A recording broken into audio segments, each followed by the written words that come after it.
போன வாரம் கடந்த வாரம் நம்ம மீட்டிங் இன்வைட் அனுப்பின உடனே அவர் பார்த்தீங்கன்னா உடனே நான் சாட்சி சொல்ல வேண்டும் அப்படின்ட்டு மெசேஜ் அனுப்பினாரு மொபைலுக்கு. ரொம்ப சந்தோஷமா இருந்துச்சு. அவர் ஒரு பெரிய மனிதர் இருந்தாலும் அவர் சாட்சி சொல்லணும் அப்படின்னு முன் வந்தது ரொம்ப கர்த்தருக்குள் சந்தோஷமாவே இருக்கிறது. உடனே அங்கிள் நீங்க சாட்சி சொல்லுங்க அப்படின்ட்டு சொல்லி அவரு நேரத்தையும் நமக்காக ஒதுக்கி இருக்கிறார். அதுக்காக தேவனை ஸ்தோத்திரிக்கிறேன். மாவட்டத்துல புலியரங்கி என்று சொல்லக்கூடிய ஒரு கிராமம். என்னுடைய தகப்பனார் அவங்களுடைய குடும்பத்துல 4வது மகன். எங்க அப்பா சின்ன வயசுல எங்க பாட்டி இறந்து போனதுனால அவங்க வீட்டுல செல்லத்துல என்ன செய்யறாங்க, இந்து குடும்பத்தை சேர்ந்தவர்கள். எப்படி கிறிஸ்தவ மதத்துல சேர்ந்தாங்க அப்படின்றத குறித்து நான் சொல்லல. எனக்கு அது ஒரு பெரிய ஒரு ஸ்டோரி. அது எங்க தாத்தா ஒரு பூசாரி. அவருக்கு எங்க அப்பா செய்திகள் செய்துட்டு இருந்தாங்க. அந்த காரியம் இன்னொரு நாள் வாய்ப்பு சொல்லிட்டு நான் உங்களுக்கு நம்ம பாவம் செய்கிறவர்களாக இருந்தோம் சொன்னால் ஆண்டவராகிய தேவனுடைய பலன் நமக்கு அவசியம் இல்லை. நம்ம இயற்கையாகவே பாவம் செஞ்சுக்கிட்டே இருப்போம். ஆனால் பாவத்தை எதிர்த்து நிற்கணும் அப்படின்னு சொன்னா ஆண்டவராகிய தேவனுடைய பலன் நமக்குள் அவசியம்.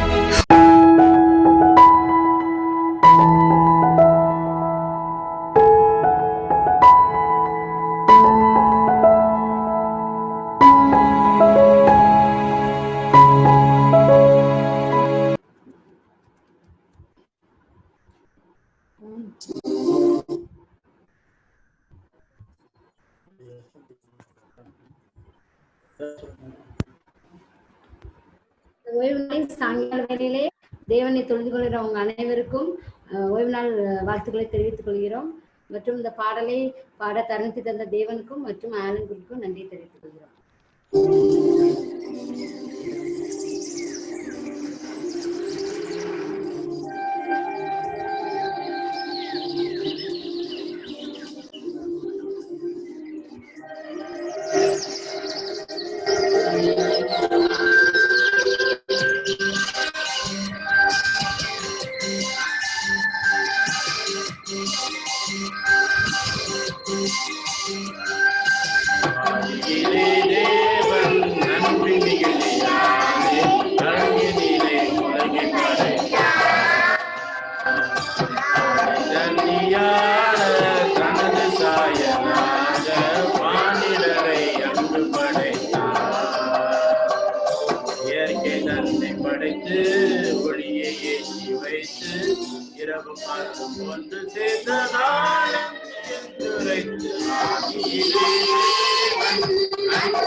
முழுமையாகவே வானும் மண்ணும் படைத்து மகிழ்ந்தார்.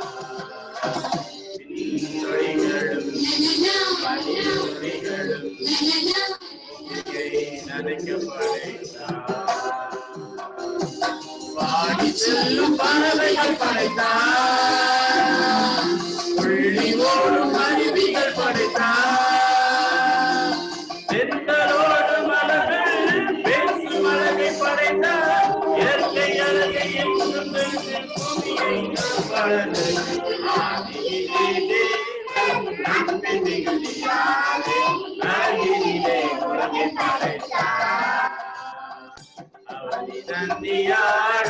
தனது சாயலாக மானிடரை அங்கு படைத்தார்.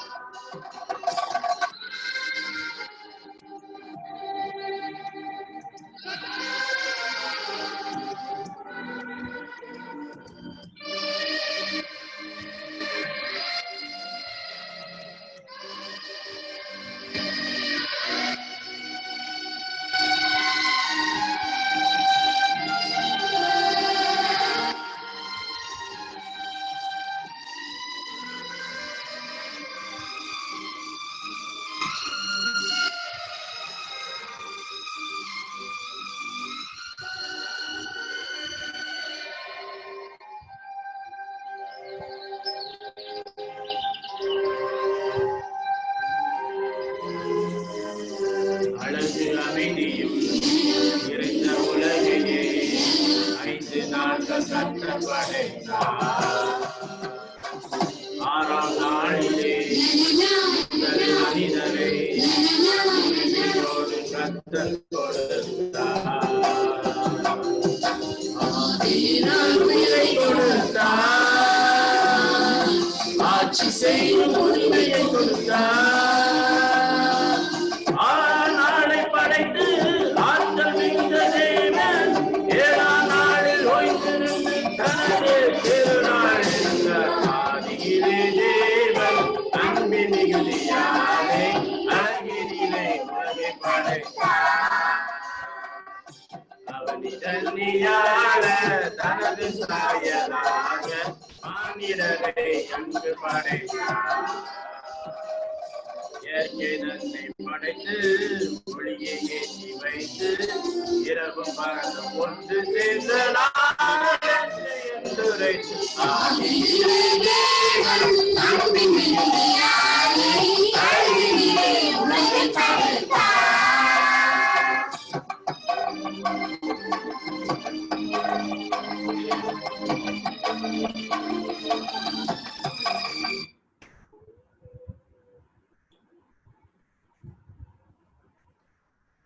அருமையான பாடலை மிக அழகாக குழந்தைகளோடு சேர்ந்து பாடிய சகோதரர் கிறிஸ்துராஜ் அவர்களின் குடும்பத்தை தேவன் தாமே ஆசீர்வதிப்பாராக. இந்த கூட்டத்தின் ஆரம்ப ஜெபத்தை சகோதரி சசிகலா அவர்கள் ஏறெடுப்பார்கள். அம்பத்தூர் சபையைச் சேர்ந்த சகோதரி சசிகலா ஸ்ரீனிவாசன் அவர்கள் ஏறெடுப்பார்கள்.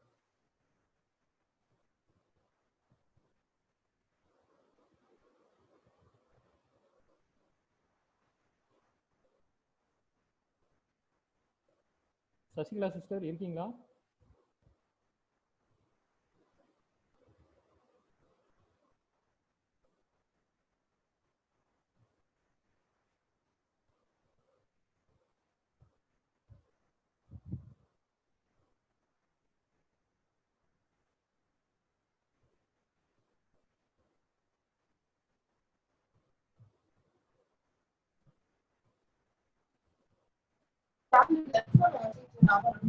சசிகலா சிஸ்டர்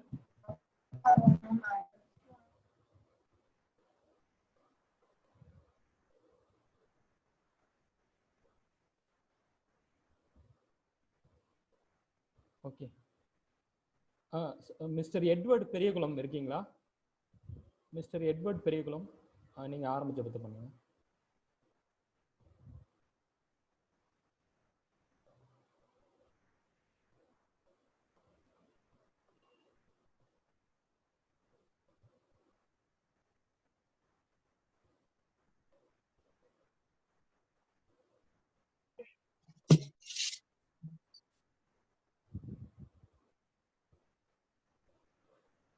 எங்கள் அளவுக்கு அதிகமாக நல்ல தகப்பனே, இந்த அருமையான மதிய வேலை கொடுத்த கிருபைக்காக உங்களுடனே கூட நன்றி செலுத்துகிற தகப்பனே. இந்த அருமையான நேரத்துல ஆண்டவரே அநேக ஆண்டவரே 70 அட்வென்டிஸ்ட் கிறிஸ்தவர்கள் ஆண்டவரே ஜூம் மீட்டிங் மூலமாக இணைந்து உங்களுடைய சத்தியத்தை கேட்கும்படியாக கொடுத்த கிருபைக்காக உங்களுடனே கூட நன்றி தகப்பனே. இந்த மீட்டிங் இணைந்திருக்கக்கூடிய ஒவ்வொரு விசுவாச பிள்ளைகளையும் ஆசீர்வதிங்க தகப்பனே. இசப்பா நாங்கள் கேட்கக்கூடிய செய்தி மிகவும் பிரயோஜனமா இருக்கணும் தகப்பனே. இசப்பா செய்தி தரக்கூடிய தாசராகிய ஜோசப் பீட்டர் பாஸ்டரை ஆசீர்வதிங்கப்பா. அவருடைய செய்திகள் மிகவும் பிரயோஜனமா இருக்கணும். அதை கேட்கக்கூடிய அநேகர் மனம் திரும்ப உதவி செய்யுங்க தகப்பனே. சத்தியம் உலகம் முழுவதும் பரவ உதவி செய்ய காத்துக்கொள்ளுங்க. இயேசுவை நாமத்தில் ஜெபிக்கிறோம் எங்களுக்கு நல்ல பிதாவே, ஆமென்.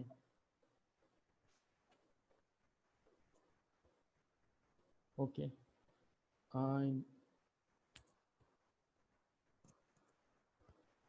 இந்த நேரத்திலும் ஒரு சிறிய காரியத்தை நான் சொல்லுகிறேன். அதுக்கடுத்தத சாட்சியின் பகுதிக்கு நம்ம போகலாம். என்னன்னா பாடல்கள் பார்த்தீங்கன்னா ரொம்ப முக்கியமாக வாய்ந்தவை. அநேக நேரத்தில் பார்த்தீங்கன்னா ஒரு பிரசங்கம் அல்லது ஒரு பைபிள் ஸ்டடி செய்ய வேண்டியதை ஒரு பாடல் செய்துவிடும். சரியா? அதுக்கு ஒரு உதாரணமாக ஒரு 2 காரியங்களை கூறுகிறேன். என்ன அப்படின்னு பார்த்தீங்கன்னா, ஒரு அட்வென்ட் சகோதரர் அவர் பார்த்தீங்கன்னா ஓய்வு நாளை மறந்து வேலைக்கு சென்று விட்டார். சரியா? சென்னை பகுதியில் அவர் வேலை பார்த்து கொண்டிருந்த போது நடந்த இது உண்மை சம்பவம். அப்படி அவர் வேலையின் இடத்துக்கு போயிட்டு அவர் அங்கு சுற்றி தெரிந்து கொண்டு இருக்கும் போது திடீரென்று ஒரு பாடல் கேட்டதாம். அது என்ன பாட்டு அப்படின்னு பார்த்தீங்கன்னா, ஆயமக்காய் நல் ஓய்வு நாளை அன்பாய் அமைத்தார் என் பரனார் என்ற அந்த பாடல். சரியா?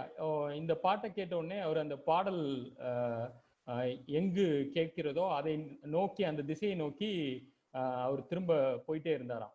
சரியா? அப்போ அவருக்கு தெரிஞ்சிச்சு இது வந்து ஒரு 7ஆம் நாள் அட்வென்ட் சபையிலே இந்த பாடல் வந்து கேக்குது அப்படின்னு அவர் அதை புரிந்து கொண்டு மீண்டுமாக அவர் உணர்த்தப்பட்டு சபைக்கு வந்தார் என்பது அவருடைய சாட்சி. சரி, அடுத்ததா இன்னொரு பாடல் என்ன அப்படின்னு பார்த்தீங்கன்னா, முத்தூது எங்கும் முழங்கிடுமே முத்திரை தரிக்கப்பட ஆயத்தமா என்ற அந்த பாடல். அதுல பார்த்தீங்கன்னா, படைத்தவற்றை வணங்குவதை விடுத்து விட்டு படைத்தவரை வணங்குவதை இன்றே நீ செய் அப்படின்ற வரிகள் இடம்பெறும். சரியா? ஒரு இந்து சகோதரர் சபையில, அதாவது நம்முடைய போதகர் ஒருவரால் சபைக்கு அழைக்கப்பட்டு அவர் வந்தார். அதாவது போதகர்ல அவருடைய நண்பர் ஒருவரால் சபைக்கு அழைக்கப்பட்டு அவர் சபைக்கு வந்து கொண்டிருந்தார். அப்போது இந்த பாடலை கேட்டிருக்கிறார். அதாவது முத்தூது எங்கும் முழங்கணுமே அந்த பாட்டை அவர் பாடிக்கொண்டு இருக்கும்போது இந்த வரிகளை படிக்கும்போது அவர் உணர்த்தப்பட்டு, நம்ம இதுவரை படைத்தவற்றை தான் வணங்கி கொண்டிருந்தோம், இனிமேல் படைத்தவரை வணங்க வேண்டும் என்று உணர்த்தப்பட்டு அவர் நம்முடைய சபைக்கு வந்தார் என்பதே அந்த மகனுடைய சாட்சியாக இருந்தது. அதே போல் பாடல் வந்து ரொம்ப முக்கியமான ஒரு காரியம். இந்த கூட்டத்துல வந்து ஓய்வு நாளை பற்றின பாடல்கள் தான் விசேஷ பாடலா பாடணும்னு நான் சொல்லியிருந்தேன். அநேகர் ஆர்வமுடன் காணப்படுகிறார்கள். இப்ப நான் இன்னொரு காரியம் என்ன சொல்றேன் அப்படின்னு பாத்தீங்கன்னா, ஓய்வு நாளை பற்றின பாடல்கள் வந்து நம்முடைய பாட்டு புத்தகத்திலேயோ சரி, வேற சிடிஸ்ல கேசட்ல எதுனாலும் ரொம்ப கம்மியா தான் இருக்குது. அதனால ஒரு போட்டி ஒன்று நடத்தலாம் என்று ஆசைப்படுகிறேன். என்ன அப்படின்னு பாத்தீங்கன்னா, நீங்க ஒருவராகவோ இல்ல ஒரு குழுவாகவோ இல்ல சபையினர் இல்ல குடும்பத்தினராகவோ சேர்ந்து ஓய்வு நாளை பற்றின பாட்டை நீங்கள் சொந்தமாக எழுதி இந்த கூட்டத்துல பாடலாம்.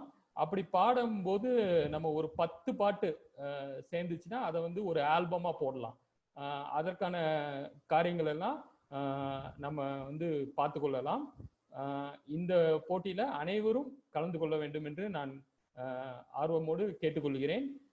ஒவ்வொருவருக்கும் ஆண்டவர் வந்து ஞானம் கொடுத்திருக்கிறார். நீங்க அப்படியே யோசிங்க, இந்த ஓய்வு நாளை பற்றி நம்ம என்ன பாட்டு எழுதலாம், எப்படி எழுதலாம் அப்படின்னு யோசிங்க. ஆண்டவர் நிச்சயமாக ஞானத்தை தருவார். எதுக்கு நான் சொல்றேன் அப்படின்னா, நம்ம வீடுகள்லயும் சரி ஆலயத்திலும் சரி ஓய்வு நாள் பற்றின பாடல்கள் அதிகமாக ஒலிக்கும் போது இது என்ன ஓய்வு நாள் அப்படின்ட்டு நிறைய பேருக்கு கேள்வி தோன்றும்.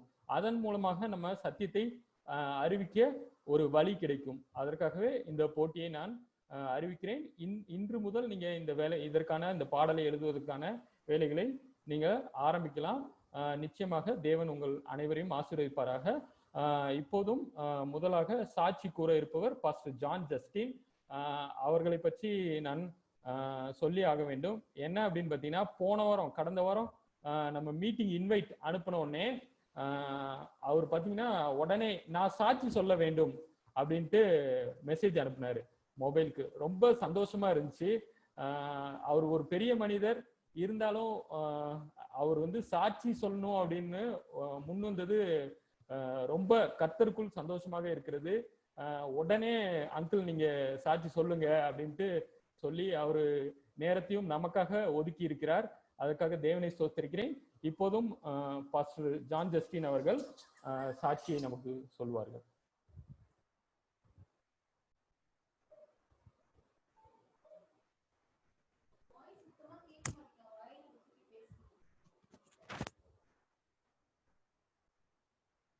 இப்போதும்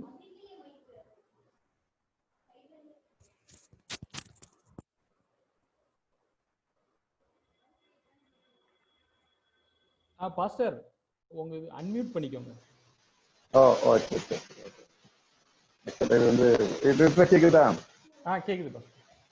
ஓகே. கர்த்தருடைய பரிசுத்த நாமத்திற்கு கொடானபடி ஸ்தோத்திரங்களையும் ஸ்துதிகளையும் நாங்கள் ஏறெடுக்கிறோம். இந்த நாளிலும் இந்த ஊழியம், அதாவது சகோதரர் அவர்களால் ஆரம்பிக்கப்பட்ட இந்த ஒரு ஊழியம் ஓய்வு நாளை குறித்த மட்டும் வேண்டு ஒரு பர்டிகுலராக இந்த காரியம் என்ன செய்வதற்குன்னா இது சொல்லப்படுகிறது. இதற்காக ஆண்டவரை நான் ஸ்தோத்திரிக்கிறேன். இந்த அவர்கள் சொன்னார்கள் 2 இடத்துல பாடல்கள் மூலமாக ஆண்டவருடைய சத்தியத்தை ஏற்றுக்கொண்டவர்கள் அப்படின்னு சொல்லி ஒரு காரியத்தை சொன்னார்கள். அதே அடிப்படையில என்னுடைய தங்கை ஒருத்தவங்க வந்து அவங்களுடைய கணவர் வந்து தஞ்சாவூர்ல ஒரு டிஃபன் ஸ்டால் ஒன்று வச்சிருக்காங்க. அந்த டிஃபன் ஸ்டால்ல அவங்க என்ன போட்டிருப்பாங்கன்னா சனிக்கிழமை ஓய்வு நாள் அப்படின்னு சொல்லி அங்க ஒரு போர்டு வச்சிருப்பாங்க. இது வந்து கேட்கிறவங்க எல்லாம் என்ன சனிக்கிழமை ஓய்வு நாள் அப்படின்னு சொல்றீங்களே அப்படின்னு கேட்க அவங்க என்ன விளக்கம் சொல்லாங்கன்னா இன்றைக்கு விடுமுறை, அதாவது இன்றைக்கு என்னுடைய கடை திறக்காது அப்படின்றதுக்காக அதை நான் வைத்திருக்கிறேன். ஓய்வு நாள்னா ஓய்வு எடுக்கக்கூடிய நாள், அது வந்து விடுமுறை அப்படின்னு சொல்லி. ஆனா 2 அர்த்தத்துல அது வந்து என்ன செஞ்சுன்னா அங்கு அது வந்து சொல்லுது. ஒன்று வந்து சனிக்கிழமை ஓய்வு நாள் அப்படின்றது வேதத்தின் அடிப்படையில் சுட்டி காட்டுகிறது. இன்னொன்று அன்றைக்கு விடுமுறை என்பதை அவர்கள் விதமாக என்ன செய்யறார்கள் சொன்னா இது கேட்கிறேன். அப்ப அவங்கள்ட்ட கேட்டீங்க இப்படி போட்டு வச்சிருக்கிறீங்க அப்படின்னு கேட்டதுக்கு அவங்க சொன்னாங்க விடுமுறை அப்படின்னு சொன்னா யாருமே அது என்னன்னு கேட்க மாட்டாங்க. ஆனால் சனிக்கிழமை ஓய்வு நாள் சொல்லும் பொழுது அது என்ன அப்படின்னு சொல்லி அவங்க அந்த ஓய்வு நாளை பற்றி கேட்கும் பொழுது அந்த நம்முடைய ஓய்வு நாளை குறித்து அவர்கள் சொல்வதற்கு அது மிகவும் பிரயோஜனமாக இருக்குது அப்படின்னு சொல்லி என்ன சொன்னாங்க. அதாவது நம்முடைய ஊழியத்துல நம்ம சின்ன சின்ன எந்த விதத்துல ஆண்டவருடைய ஊழியத்தை நம்ம சொல்ல முடியுமோ சின்ன சின்ன காரியங்கள் மூலமாக பிறருக்கு அதை தெரியப்படுத்துவது அது மிகவும் அவசியமானதாக நன்றாக என்ன செய்யும் இருக்கிறது. என்னுடைய பேர் நீங்க பார்த்துட்டு இருக்கீங்க. என்னுடைய பேர் ஜான் ஜஸ்டின். நான் பிறந்து வளர்ந்த ஊர் வந்து கன்னியாகுமரி மாவட்டத்துல துளியரங்கி என்று சொல்லக்கூடிய ஒரு கிராமம். என்னுடைய தகப்பனார் அவங்களுடைய குடும்பத்துல 4வது மகன். எங்க அப்பா வந்து சின்ன வயசுல எங்க பாட்டி இறந்து போறதுனால அவங்க வீட்டுல கொஞ்சம் செல்ல பிள்ளையாக என்ன செய்றாங்கன்னா இந்து குடும்பத்தை சேர்ந்தவர்கள். எப்படி கிறிஸ்தவ மதத்துல சேர்ந்தாங்க அப்படின்றது குறித்து நான் சொல்லப்படல. எனக்கு அது ஒரு பெரிய ஒரு ஸ்டோரி. அது என்ன எங்க தாத்தா வந்து ஒரு பூசாரி, அவருக்கு வந்து எங்க அப்பா சேவைகள் செய்துட்டு இருந்தாங்க. அந்த காரியம் இன்னொரு நாள் வாய்ப்பு கிடைக்குன்னு சொல்லிட்டு நான் உங்களுக்கு நான் சொல்றேன். ஆனா அவங்களுக்கு வந்து யாருமே கிறிஸ்துவ சத்தியத்தை சொல்லல. அவர்களாகவே தானாகவே அவங்களுக்கு இருந்த அந்த மதத்துல இருந்து வெளியாக என்ன செய்யறாங்கன்னு சொல்லிட்டு அவங்க வந்தாங்க. எங்க அப்பாவுக்கு வந்து 4 லாங்குவேஜஸ் தெரியும். Hindi, Malayalam, Tamil and English. இந்த 4 பாஷைகள் அவங்களுக்கு தெரியும். அவங்க வந்து அன்றைக்கு உள்ள 8th ஸ்டாண்டர்ட் முடிச்சிருக்காங்க. அது வந்து 3rd ஃபார்ம் சொல்லி சொல்லுவாங்க. 8th ஸ்டாண்டர்ட் முடிச்சு அவங்க என்ன செஞ்சு வேலை கிடைக்கும். அதன் அடிப்படையில் அவங்க என்ன செஞ்சுன்னா அரசாங்கத்துல பணியாற்றி கொண்டிருந்தாங்க. PWDல அவங்க வேலை செஞ்சுட்டு இருந்தாங்க. அப்போ நாங்கெல்லாம் வந்து சின்ன பிள்ளைகள் வீட்டுல இருந்து அவங்க அப்பா வந்து இந்த கிறிஸ்தவ மதத்தை ஏற்றுக்கொண்டார்கள் என்ற ஒரே காரணத்திற்காக அவர்களுடைய உரிமைகள் மறுக்கப்பட்டு சொத்து சுகம் எல்லாம் இழந்து தானாகவே அவங்க என்ன செய்யறாங்க இருந்தாங்க. அப்படி இருக்கும்பொழுதுதான் இந்த கிறிஸ்தவ சபையை பற்றி தெரிந்து கொண்டு எது உண்மையான சபை என்று சொல்லி பெண்டிகாஸ்ட் சர்ச்சுக்கு போனாங்க, சிஎஸ்சி சர்ச்சுக்கு போனாங்க. ஆனா அந்த நாட்கள்ல எங்க ஊர்ல வந்து அட்வென்டிஸ்ட் சபை கிடையாது. ஆனா யாரோ ஒருவர் மூலமாக இந்த சத்தியத்தை அவங்களுக்கு தெரிந்து கொண்டு அதுல மிகவும் என்ன செய்தாங்கன்னா வைராக்கியமாக என்ன செய்தார்கள் காணப்பட்டார்கள். வீட்டுல அந்த ஊர்ல எப்படியா ஒரு ஆலயம் வந்து கட்டப்பட வேண்டும் என்று அவங்களுடைய வைராக்கியம். அப்ப இப்படி இருக்கும் பொழுது அவங்க போவது சர்ச்சுக்கு போறது மூலச்சல் என்று சொல்லக்கூடிய ஒரு சபைக்கு தான் அவங்க போவாங்க. ஏன்னா அங்க சபை இல்லாதனால அந்த சபைக்கு போவாங்க. அது ஏறக்குறைய 10-12 கிலோமீட்டர் தூரம் ஒன்று சைக்கிள்ல இருந்துச்சு போயிட்டு வருவாங்க. இப்ப நாங்கெல்லாம் சின்ன பிள்ளைங்க. அந்த வேலையில வந்து இவங்க என்ன செய்றாங்கன்னு சொன்னா PWDல வேலை செஞ்சுட்டு இருக்கும் பொழுது அவளுடைய பாஸ் அவரிடத்துல போய் ஒரு நாள் சொன்னாங்க. அப்பதான் அந்த ஓய்வு நாள் சத்தியத்தை பற்றி அவங்க தெரிஞ்சுக்கிட்டாங்க. அந்த மூலச்சல் சபைக்கு போகும்பொழுது ஓய்வு நாள் என்பதை குறித்து அவங்க தெரிஞ்சு கொண்டபடினால அவங்கள்ட்ட போய் சொன்னாராம். எங்க அப்பா சொன்னாங்களாம், ஐயா எனக்கு வந்து சனிக்கிழமை விடுமுறை எனக்கு வேணும் அப்படின்னு சொல்லி சொன்னாங்களாம். அப்ப அவருடைய அதிகாரி சொன்னாங்களாம், அவர் ஒரு கிறிஸ்தவர். அப்ப அவர் பார்த்துட்டு சொன்னாராம், தம்பி உங்களுக்கு நீங்க லீவு கேக்குறீங்க, ஓகே ரொம்ப சந்தோஷம். ஆனா நான் ஒரு காரியம் உங்களுக்கு சொல்றேன் அப்படின்னு சொல்லி. என்னங்க என்ன சொல்லுங்க அப்படின்னு அவர் சொன்னாராம், வாரத்துல 6 நாள் நீ லீவ் எடுத்துக்க, ஆனா 7ஆம் நாள் மட்டும் வேலைக்கு வரணும் அப்படின்னு சொல்லி சொன்னாராம். வாரத்துல 6 நாள் நீ லீவ் எடுத்துக்க, ஆனா அந்த ஓய்வு நாள் அன்னைக்கு மட்டும் நீ சின்ன சின்ன வேலைக்கு வரணும். எங்க அப்பா என்ன செய்யணும்னு தெரியாம அப்படியே இருந்தவொடனே அவர் சொல்லிட்டு போயிட்டாராம். அப்ப எங்க அப்பா சொன்னாங்க, சரி நீ இவர்கிட்ட வந்து வேலை செய்யறது சரியான்னு சொல்லிட்டு வேலையை ரிசைன் பண்ணி அந்த லெட்டர் அவர் கையில் மேல வச்சுட்டு வந்துட்டாங்க. அவருடைய கேம்ப் போயிட்டு திரும்பி வந்து பார்த்த பிறகு அந்த லெட்டரை பார்த்தோன்னே எங்க அப்பா கூப்பிட்டு சொன்னாங்களாம், நீ வந்து ஒரு புதிய சத்தியத்தை நீ தெரிஞ்சுக்கிட்டு பார்த்தீங்கன்னா ரொம்ப சந்தோஷம். அந்த உன்னுடைய தெரிஞ்ச சத்தியத்துல நீ எவ்வளவு உறுதியா இருக்கிற அப்படின்னு சொல்லி உன்னை டெஸ்ட் பண்ணி பார்க்கணுன்றதுக்காக தான் நான் இப்படி உனக்கு நான் சொன்னேன். ஆகையினால நான் வந்து இங்க அதிகாரி இருக்கிற நாள் வரையிலையும் நீ சனிக்கிழமை நீ லீவ் எடுத்துக்கலாம் மத்த நாள்ல நீ வேலைக்கு வா அப்படின்னு சொல்லிட்டு. அப்ப எங்க அப்பா சொன்னாங்களா, நீங்கள் போயிட்டு இந்த இடத்த விட்டு மாறி போயிட்டீங்கன்னு சொல்லி சொன்னா ஒருத்தர் வருவாரு, அவரால் எனக்கு ஒரு பிரச்சனை வரும். ஆகினால இப்பவே நான் என்ன செய்யறேன்னு சொல்லிட்டுன்னா, கூலி வேலைக்கு செஞ்சு என்னுடைய பிள்ளைகளை காப்பாற்றுவதற்கு அந்த காரியங்களை நான் செய்கிறேன் அப்படின்னு சொல்லி எனக்கு வேலை ரிசைன் பண்ணாங்க. அந்த வேலை ரிசைன் பண்ணபோது எங்க சொந்தக்காரங்க எல்லாம் சுற்றி இருக்கவங்க எல்லாம் என்ன சொன்னாங்க அப்படின்னா, ஏன்னா அவங்களுக்கு கிறிஸ்துவ பத்தி அவ்வளவாக தெரியாது, எல்லாம் இந்து சமுதாயத்தை சேர்ந்தவர்கள். அவங்க சொன்னாங்கலாம், இவன் வேதம் அப்படின்னு சொல்லிட்டு ஏதோ ஒரு புதிய ஒரு மதத்தை போய் பிடிச்சிருக்கிறான், இந்த வேதம் இவனுக்கு எப்படி சோறு போடுகிறது அப்படின்றத நம்ம பார்க்கணும், ஆகையினால இந்த குடும்பத்துக்கு எந்த உதவிகளை நம்ம செய்யக்கூடாது அப்படின்னு சொல்லி என்ன செஞ்சாங்கன்னு சொல்லி எல்லாரும் சொந்தக்காரங்க எல்லாம் ஒரு தீர்மானம் எடுத்துக்கிட்டாங்க. ஆனா அந்த நேரத்துல எல்லாம் எனக்கு சின்ன பையன் நல்லா தெரியுது, அந்த வறுமைன்னா என்ன அப்படின்றத எங்க வாழ்க்கையில அடி மட்டத்துக்கு நாங்க போயிட்டோம். அடி மட்டத்திற்கு போயிட்டு ஒரு நாளைக்கு ஒரு வேளை சாப்பாடு, அதுவும் வயிறார அந்த சாப்பாடு என்ன செய்யணும்னா கிடைக்காது.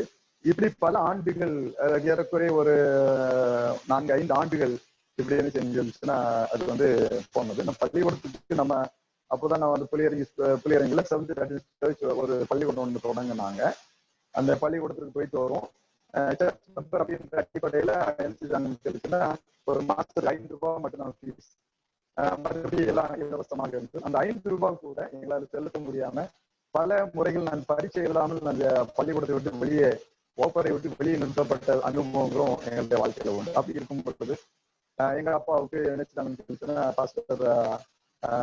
பாஸ்டர் கிளைவ் அப்படின்னு சொல்லி ஒருத்தர் இருந்தார், அதை பத்தி நீங்க கேள்விப்பட்டீங்களா தெரியல. அவரு தான் அந்த புளியரஞ்சியில இன்றைக்கு அந்த 7ஆம் நாள் திருச்சபை அந்த இடத்துல உருவாக்கி இருப்பதற்கான காரணம் அவர் மூலமாக அன்றைக்கு இருந்த பிரசிடென்ட் பாஸ்டர் ஜான் வில்மாட் அவர்களுக்கு சொல்லி நம்முடைய பள்ளிக்கூடத்துல நினைச்சாங்க ஒரு அட்டெண்ட் வேலை வாங்கி கொடுத்தாங்க. அப்ப வந்து அட்டெண்ட் வேலை கிடைச்ச பிறகு ஆண்டுகள் ரொம்ப அபரிதமாக நினைச்சு ஆசிரியர்கிட்ட ஆரம்பித்தார். ஒரு காலகட்டம் வந்த போது எல்லா வறுமைகள், அந்த பிரச்சனைகள் எல்லாம் நீங்க வயிறார நல்லா சாப்பிடுறதுக்கு சாப்பாடு, படிப்பதற்கு நல்ல கல்வி நம்முடைய பள்ளிக்கூடங்கள் எல்லாம் கிடைத்த பிறகு ஒரு நாள் எங்க அப்பா என்ன செஞ்சு எங்க குடும்பத்தோட ஊருக்கு எந்த வாய் எங்களுக்கு பாட்டி எந்த சொன்னாங்களோ, ஜோசப்புடைய வேதம் இவங்களை எப்படி ஸ்கோர் போட போகுது என்பதை நான் பார்ப்போம், இவன் கொழுப்படுத்து போய் வேலையை ராஜினா பண்ணிட்டு வந்தான், அதனால எப்படி இவங்க இந்த வேதம் அவங்களுக்கு சோறு போடுகிறது என்பதை பார்ப்போம் என்று சேலஞ்ச் பண்ண அந்த பாட்டி அவங்களுக்கு வாய்மையில சொன்னாங்க, உண்மையிலே ஜோசப்புடைய வேதம் அவனுக்கு சோறு போடுகிறது என்று அவர்கள் என்ன செய்தாங்கன்னு சொல்லி சொன்னா அதே தெரிஞ்சு கொண்டாங்க. இது எங்க அப்பாவுடைய சாட்சி. எங்களை தாப்பனார் உயிரோட இல்லை, ஆனால் ஓய்வு நாளுக்கு வைராக்கியமாக இருந்தவர்கள். சின்ன பிள்ளைகளா இருக்கும் பொழுது எங்களுக்கு நல்லா தெரியும், அந்த ஓய்வு நாள் வந்துருச்சுன்னா எப்படி ஆசரிக்கணும் அப்படின்றது அது அவங்களுக்கு சரியாக தெரியாது. ஆனாலும் அவங்களுக்கு தெரிஞ்ச ஒரு காரியம் என்னன்னா, ஓய்வு நாள்ல நாங்க யாரும் வீட்டுல பேசக்கூடாது, அந்த ஆலயத்திற்கு போகணும், ஆலயத்திற்கு போயிட்டு வந்து சாப்பிட்டுட்டு எல்லாம் படுத்துறணும், என்ன செய்யணும் அது எல்லாம் தெரியாது. ஒருத்தர் பேசி சிரிக்கவோ என்ன செய்யக்கூடாது, அந்த மாதிரி செய்யக்கூடாது. ஆலயத்துல போகும் பொழுதும் எங்க அப்பா எங்க பக்கத்துல அவங்க பக்கத்துல பிடிச்சு உட்கார வச்சிருப்பாங்க, இந்த சைடு அந்த சைடுலாம் அசைய முடியாது. அன்றைக்கு அவங்களுக்கு தெரிஞ்ச காரியத்துல என்ன சொல்லிச்சு அப்படி வளர்த்தாங்க. அந்த ஓய்வு நாள் உண்மையாக கை கொண்டதுனால ஆண்டவர் இன்றைக்கு எங்களை அபரிதமாக அந்த ஊர்ல எங்களை உயர்ந்த ஸ்தானத்துல ஆண்டு இருக்கிறதுன்னா, ஏசாயா 58ஆம் அதிகாரம் அந்த கடைசி சொன்னோம், அதாவது உன்னை உயர்ந்த பூமியின் உயர்ந்த இடங்கள் உன்னை ஏறி இருக்க பண்ணும்படி உன்னை நான் யாக்கோபின் சுதந்திரத்தை உன்னை போஷிப்பேன், அந்த வார்த்தை ஆண்டு நிறைவேற்றி இருக்கிறேன். எங்க தாப்பனா இந்த உயிரோட இல்லை, அதனால அந்த ஓய்வு நாள்னு சொல்லி சொன்னாலே அவங்களுக்கு அந்த ஓய்வு நாள்ன்றது ஒரு மந்திரம். அந்த ஓய்வு நாள்னு கேட்டாலே அவங்க அப்படி அவங்களை கட்டி போட்டது மாதிரி என்னென்ன காரியங்களை செய்யணுமோ என்ன செய்யணும் அந்த காரியங்களை செய்வாங்க. அடுத்து என்னுடைய வாழ்க்கையில இந்த ஓய்வு நாளை பற்றி இன்னொரு காரியம், ஆண்டவர் எப்படி என்னை ஆசிரியர் இருந்தது ஒரு காரியம். 9th ஸ்டாண்டர்ட் வரைக்கும் நான் பிரகாசபுரம் ஜேம்ஸ் ஸ்கூல்ல நான் படித்தேன். அதுக்கு பிறகு என்ன சொல்லிச்சுன்னா ஒரு சின்ன ஒரு பிரச்சனை, அந்த பிரச்சனைனால அந்த பள்ளிக்கூடத்தை விட்டு நான் வெளியே வேண்டிய ஒரு சூழ்நிலை. அப்ப என்னுடைய தகப்பனார் நாகர்கோயில்ல நம்ம இடி வில்மாட் பள்ளிக்கூடத்துல அவர்கள் அங்க அட்டெண்டராக பணியாற்றி கொண்டிருந்தார்கள். அங்க Scott Christian higher secondary school CSI school இருக்குது, அந்த ஸ்கூல்ல கொண்டு போய் எனக்கு அட்மிஷன் போட்டாங்க. ஆனா சனிக்கிழமை பள்ளிக்கூடத்துக்கு வரமாட்டேன் எந்த காரியமும் நாங்க அவங்களுக்கு சொல்லலை. ஏன்னா அந்த பள்ளிக்கூடத்துல நம்முடைய திருச்சபை சேர்ந்த ஒரு நபர் அந்த பள்ளிக்கூடத்துல வேலை செய்து கொண்டு வந்தார். அவருடைய அந்த அடிப்படையில எனக்கு அந்த பள்ளிக்கூடத்துல என்ன செஞ்சுன்னா அட்மிஷன் கிடைக்கிறது. அந்த அட்மிஷன் கிடைத்து முதல் வாரம் சனிக்கிழமை நான் பள்ளிக்கூடத்துக்கு போகல. உடனே 10th 10வது வகுப்பு. இது 1979 80 அந்த ஆண்டுகள்ல. அப்போ அவரை அடுத்த நாளைக்கு என்ன செய்யறாருன்னா கூப்பிட்டு கேட்டாரு, ஏன்னப்பா நீ வந்து சனிக்கிழமை நேரத்து பள்ளிக்கூடத்துக்கு வரலையே, சுகம் இல்லையா, இல்ல ஏதாவது பிரச்சனை அப்படின்னு கேட்ட சொன்னாரு, நான் சர்ச்சுக்கு போனேன். அது என்னன்னு சர்ச்சுக்கு போனியா, ஏன்னா எல்லாரும் ஞாயிற்றுக்கிழமை சர்ச்சுக்கு போனீங்க, ஏன்னா சனிக்கிழமை சர்ச்சுக்கு போறேன், ஓ அந்த 7th டே காரணா நீ அப்படின்னு சொல்லி கேட்டார். அப்ப அப்படி கேட்ட உடனே அப்ப சொன்னாரு, இங்க பாருப்பா, இங்க இதெல்லாம் வந்து எல்லாம் ஒன்னும் ஒத்து வராது, அடுத்த வாரம் நீ சர்ச்சுக்கு என்ன செய்யறான்னா நீ வருகிற அப்படின்னாரு. அதுக்கு அடுத்த வாரம் நான் சர்ச்சுக்கு போகல, சாரி ஸ்கூலுக்கு போகல, மன்னிக்கணும், ஸ்கூலுக்கு வரணும் அப்படின்னாரு. நான் ஸ்கூலுக்கு நான் போகல. உடனே என்ன செய்தாங்க, மறுபடியும் கூப்பிட்டு மிரட்டினாரு, உன்னை பள்ளியிடத்துல நீக்கிடுவோம் அப்படி எல்லாம் சொல்லி எல்லாம் மிரட்டினாரு. ஆனா இவரு நம்முடைய சபை விசுவாசியர் இருந்ததுனால ஓரளவு எனக்கு ஒரு பிடிப்பு கிடைத்தது. அப்போ அவரு வந்து அவர்கிட்ட ஒண்ணுமே சொல்ல மாட்டேங்கிறாரு. அதாவது இந்த பையனை லீவு கொடுங்கன்னு சொல்ல மாட்டேன். அவர் நல்லா கொஞ்சம் இன்ஃபுளுன்ஸ் ஆன மனுஷன். அவர் ஒண்ணுமே வாய் திறக்க மாட்டேங்கிறாரு. உன்னை பள்ளிக்கூடத்துல சேர்த்ததோட என் முடிஞ்சிருக்க மாதிரி அவரு இருப்பார். என்னுடைய கிளாஸ் ரூம் வந்து ஹெட் மாஸ்டருடைய ஆபீஸோட சேர்ந்துதான் இருக்கும். அப்ப நாளோட போக போக என்ன சேஞ்ச் ஆயிடுச்சுன்னா, அங்க போய் அந்த சனிக்கிழமை ஸ்கூலுக்கு போக மாட்டேன். திங்கக்கிழமை காலையில ஹெட் மாஸ்டர் ஆபீஸ் முன்னாடி போய் நிக்கணும். அவர் வருவாரு, குச்சி எடுப்பாரு, அந்த அடி அடிப்பாரு, போன்னு சொல்லிடுவாரு. இது வந்து கடைசியில ரூட்டீன் மாதிரி போயிடுச்சு. அவரு ஏன்னு கேட்க மாட்டாரு, நானும் என்னன்னு சொல்ல மாட்டேன், அங்க போய் நிப்பேன். அப்ப என்ன சொல்லிச்சுன்னா குனிஞ்சு நிக்கணும், பின்னாடி தான் அடிப்பாங்க. அப்படியே நேர போய் அந்த ஆபீஸ் முன்னாடி அந்த கதை விட்டு அப்படியே குனிஞ்சு நிக்கணும், வந்து 2 அடி அடிப்பாரு. என்ன சொல்லிச்சுன்னா போயிடுது. நாளடைவுல இது ஏதோ இன்னொரு ஆறுதலான விஷயம் என்னன்னு சொல்லிச்சுன்னா, அது வந்து ஒன்லி பாய்ஸ் ஸ்கூல், கேர்ள்ஸ் கிடையாதுனால பொம்பளை பிள்ளைங்க மேலே அந்த வயசுல எல்லாம் பொம்பளை முன்னாடி அடி வாங்கணும்னு சொன்னா அது ரொம்ப அவமானம் அப்படின்னு நினைக்கக்கூடியனா என்ன சொல்லிச்சுன்னா அப்படியே ஒரு சூழ்நிலை சொல்லிச்சுன்னா இருந்துச்சு. ஆனா நாட்கள் செல்ல செல்ல அந்த அசிஸ்டன்ட் ஹெட் மாஸ்டர், அது பெரியவராக ஒண்ணுமே கண்டுக்கிடல. இவங்க எல்லாம் சிஎஸ்சி பேக்ரவுண்ட்ல உள்ளவங்க. அந்த அசிஸ்டன்ட் ஹெட் மாஸ்டர் ஒருத்தர் இருந்தாரு. அவரு ஒவ்வொரு நாளும் வந்து என்னை பார்த்துக்கிட்டு நக்கல் பண்ணிட்டு கிண்டல் பண்ணிட்டு என்ன சொன்னா பண்ணிட்டே போவாரு. கஷ்டமா இருக்கும். ஏன்னா நாள மற்ற பசங்களுக்கு முன்னாடி எல்லாம் பண்ணும்போது அவமானப்படுத்தும் பொழுதெல்லாம் ரொம்ப ரொம்ப கீழ்த்தரமா எல்லாம் பேசுவாங்க. சரி, அப்ப அதுவும் கூட நான் வந்து அதை பத்தி நான் வந்து அவ்வளவா கண்டுக்கிடல. அப்பாட்டான்னு சொல்லுவேன், ஒரு வருஷம் எப்படியாவது அந்த பள்ளிக்கூடத்துல நீ சமாளிச்சிரு, அதே பிறகு நம்ம வேற ஆப்ஷன் நம்ம பாத்துக்கலாம் அப்படின்னு சொல்லி எங்க அப்பா என்ன செய்வாங்கன்னா அதை சொல்லுவாங்க. அப்ப இப்படி நாளத்துல போய் என்னுடைய கிளாஸ் டீச்சர், அவர் பேர் வந்து அருள் டேனியல்ன்றது அவருடைய பேரு. எனக்கு மேத்ஸ் பாடம் அவ்வளவா எனக்கு அந்த டைம்ல வராது, எனக்கு இப்பவும் என்ன மேத்ஸ் எனக்கு வராது. அப்ப அப்படி இருக்கும்போது அவருக்கு என்ன செய்யறாருன்னு சொல்லிச்சுன்னா, இந்த நான் சொன்ன பாத்தீங்களா நம்முடைய திருச்சி சேர்ந்த ஒருத்தர் அந்த இடத்துல பள்ளிக்கூடத்தில் வேலை செஞ்சாரு. அவருடைய ஒரு வேண்டுதல் இல்லாம ஒவ்வொரு நாளும், அதாவது மற்ற நாட்களில இந்த ஃப்ரீயா இருக்கிற டைம்ல அவர் வீட்டுல போய் டியூஷன் வந்து படிக்கணும். அவருடைய கட்டாயத்தின் பேர்ல அவர் ஒத்துக்கிட்டாரு. ஆனா என்னை பார்த்தாலே ஒரு புழுவை பார்ப்பது போல என்ன வாசல போய் நிக்கணும் அப்படின்ற மாதிரிலாம் இருந்துகிட்டே இருந்துச்சு. சரி அப்படின்னு சொல்லிட்டு கொஞ்ச நாள் போயிட்டு இருந்துச்சு. திடீர்னு ஒரு நாள் ஆர்வ போல என்ன கேட்டேன்னு சொல்லிச்சுன்னா, சார் ஞாயிற்றுக்கிழமை வரவா பாடம் சொல்லி தரீங்களான்னு கேட்டுக்கிட்டு அவர்கிட்ட. அவ்வளவுதான். என் நோட்டுக்கிட்டெல்லாம் தூக்கி வெளியே எரிஞ்சிட்டு என்ன சொன்னாருன்னு சொல்லிச்சுன்னா, நீ சனிக்கிழமை ஓய்வு நாள் ஆசிரியக்கிற, நாங்க ஞாயிற்றுக்கிழமை ஓய்வு நாள் நாங்க ஆசிரிக்க மாட்டோம், வேண்டாமா, அப்போ நீ எங்க ஓய்வு நாள் நீ வேலை செய்ய சொல்றீ அப்படின்னு சொல்லிட்டு எனக்கு ரொம்ப கோபம் இருந்துச்சுன்னா தூக்கி வீசி எரிஞ்சிட்டாரு. அது கூட அவர் டியூஷன் நான் போகவே இல்லை, அவர் டியூஷன் நான் போகல. ரொம்ப கஷ்டமா இருந்துச்சு. ஆனா நாட்கள் செல்ல, ஆனா படிப்புல கொஞ்சம் நல்லா நான் மெயின்டைன் பண்ணிட்டு இருக்கனால, பாடங்கள் நல்லா நம்ம படிக்கிறதுனால அது அவங்களுக்கு ஒரு சில ஒரு ஆறுதலாக இருந்துச்சுன்னா நல்லா ஸ்கோர் வாங்கி நல்லா படிப்பேன். அப்ப அப்படி இருக்கும்போது அசிஸ்டன்ட் ஹெட் மாஸ்டர் சார்ல்ஸ் ஒரு பேரு, அவர் ஒரு விதத்துல என்னுடைய உறவினரும் கூட. அவர் என்ன செய்வாருன்னு அவங்க எல்லாம் வந்து இந்த ஞாயிற்றுக்கிழமை சொல்லுங்க சொல்லுவாங்க. ஆனா ஞாயிறு அப்படின்றது அந்த வெறி பிடித்தவர்கள் அவங்க எல்லாம். அப்ப அவரு தான் என்னை பார்க்கும்போது கிண்டல் பண்ணி நக்கல் பண்ணிக்கிட்டே இருப்பாரு. அப்ப அப்படியே ஒருத்தரை கேட்டாரு, அந்த டிசம்பர் மாசம் நெருங்கி வரும்போது கேட்டாரு, சரி இவ்வளவு வைராக்கியமா இருக்காயே, சனிக்கிழமை எக்ஸாம் வந்துச்சுன்னு சொன்னா நீ பரீட்சை எழுத மாட்டேன்னு கேட்டாரு. நான் எழுத மாட்டேன் அப்படின்னு. அப்ப சொன்னாரு பார்க்கலாம் அப்படின்னாரு. அவர் எந்த அடிப்படையில் அவர் சொன்னாருன்னு எனக்கு தெரியல. நானும் எழுத மாட்டேன்னு சொல்லி எந்த அடிப்படையில் சொன்னாலும் எனக்கும் தெரியல. அன்னைக்கு இருந்து சொன்னதை இருந்துச்சுன்னா பண்ணிட்டோம். சரி, மார்ச் மாசம் அந்த ஜனவரி அந்த டைம்ல வந்துச்சுன்னா டைம் டேபிள் போட்டாங்க, அரசாங்கத்துல டைம் டேபிள் போட்டாங்க. என்னுடைய ஒரு நம்பிக்கை எனக்கு என்ன இருந்துச்சுன்னு சொல்லிச்சுன்னா, இதுவரையிலையும் அந்த 1980 வரையிலையும் அந்த எக்ஸாம் வந்து சாபத்துல எந்த எக்ஸாமும் வந்தது கிடையாது, எந்த எக்ஸாம் வந்து கிடையாது. ஆனா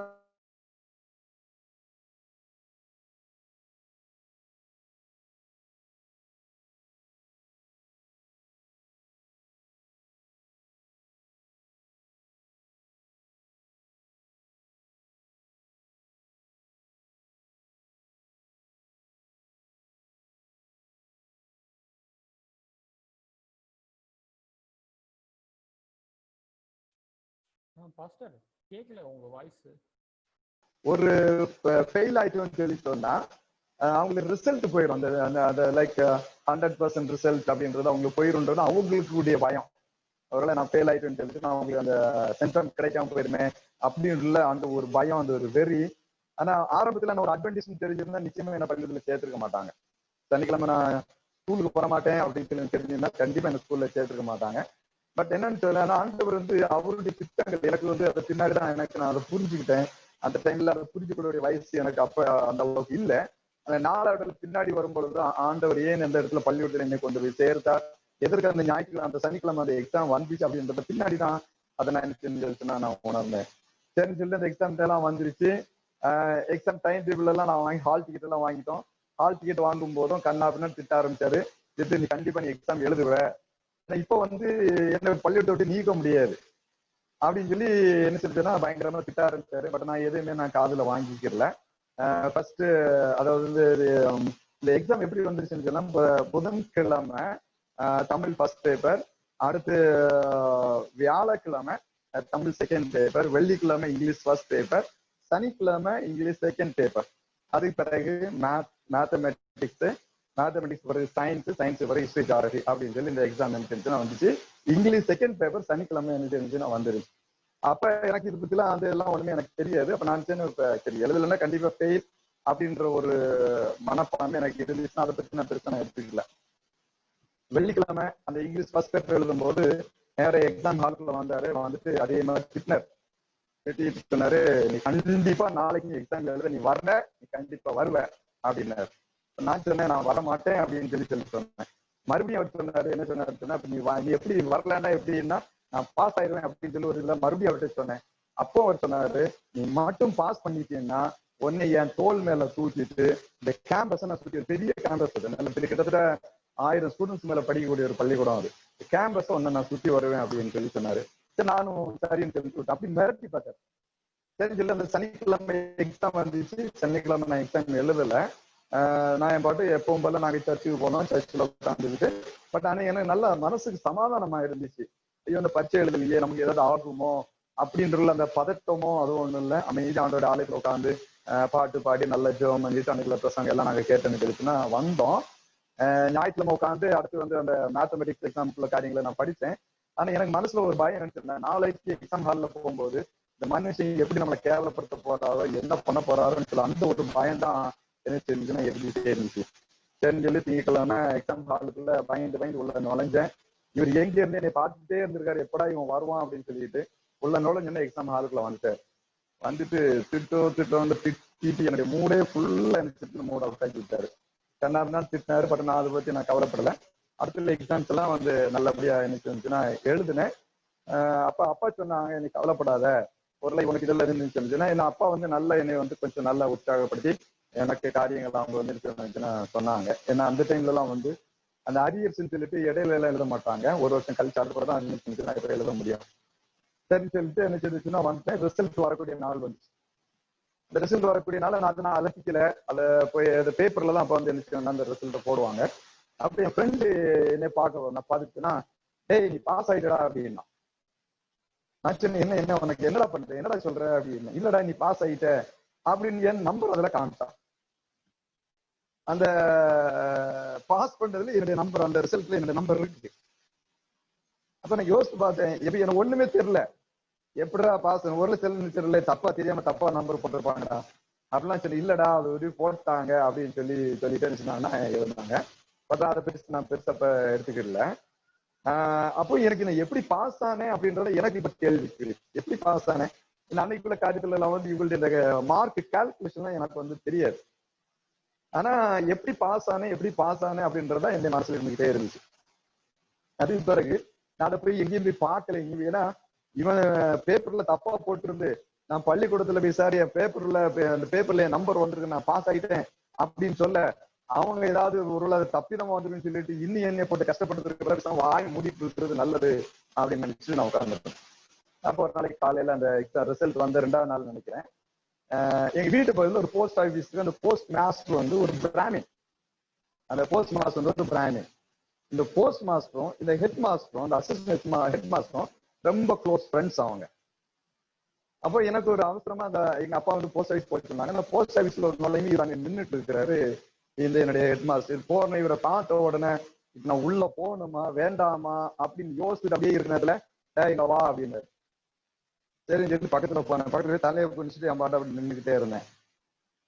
அவரு என்ன சொல் அப்படின்னு சொல்லி பார்த்துட்டே இருந்தாரு. பார்த்துட்டு சொன்னாரு, அந்த போஸ்ட் மாஸ்டர் சொன்னாரு, அந்த பிராமின் அவர்கிட்ட சொன்னாரு, சார் இந்த பையனுடைய விசுவாசம் இவனுடைய நம்பிக்கை இவனை வந்து காப்பாற்றி இருக்கு அப்படின்னு. அவர் கேட்டாரு என்ன அப்படின்னு கேட்டார். அதாவது 7ஆம் நாள் செவன்த் அடி சர்ச் இருக்குது. அந்த இதுல வந்து இவன் சனிக்கிழமை பள்ளிக்கூடத்துக்கே வரல, எக்ஸாம் கூட இவன் எழுதல, ஆனா இவன் பாஸ் ஆயிட்டான்.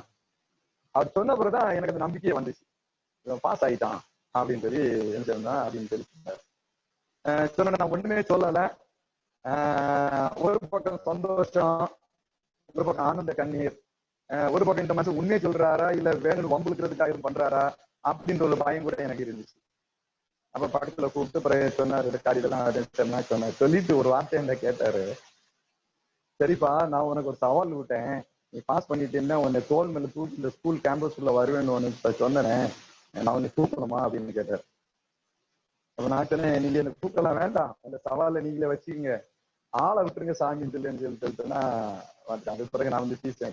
அப்போ பிறகு வந்து என்னுடைய மார்க் ஷீட் வந்த பிறகுதான் தெரியும் நான் எப்படி பாஸ் ஆகிருக்கிறேன் அப்படின்னு சொல்லிட்டு. எப்படின்னு சொல்லி சொன்னா, நான் எல்லாத்துலயும் நல்ல மார்க்ஸ் வாங்கியிருந்தேன்.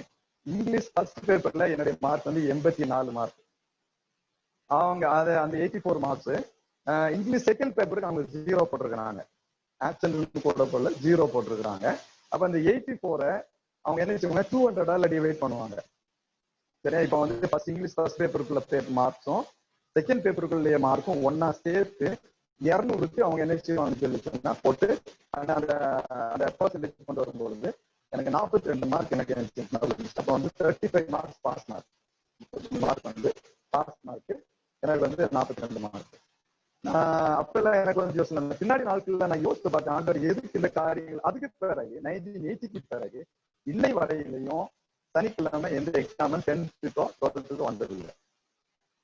1980க்கு முன்னாடியும் வந்ததில்லை, 1980க்கு பிறகும் எனக்கு வந்ததில்லை. அப்ப நான் யோசித்து பார்த்தேன் ஆண்டவர் என்ன அப்படின்னு சொல்லிட்டு.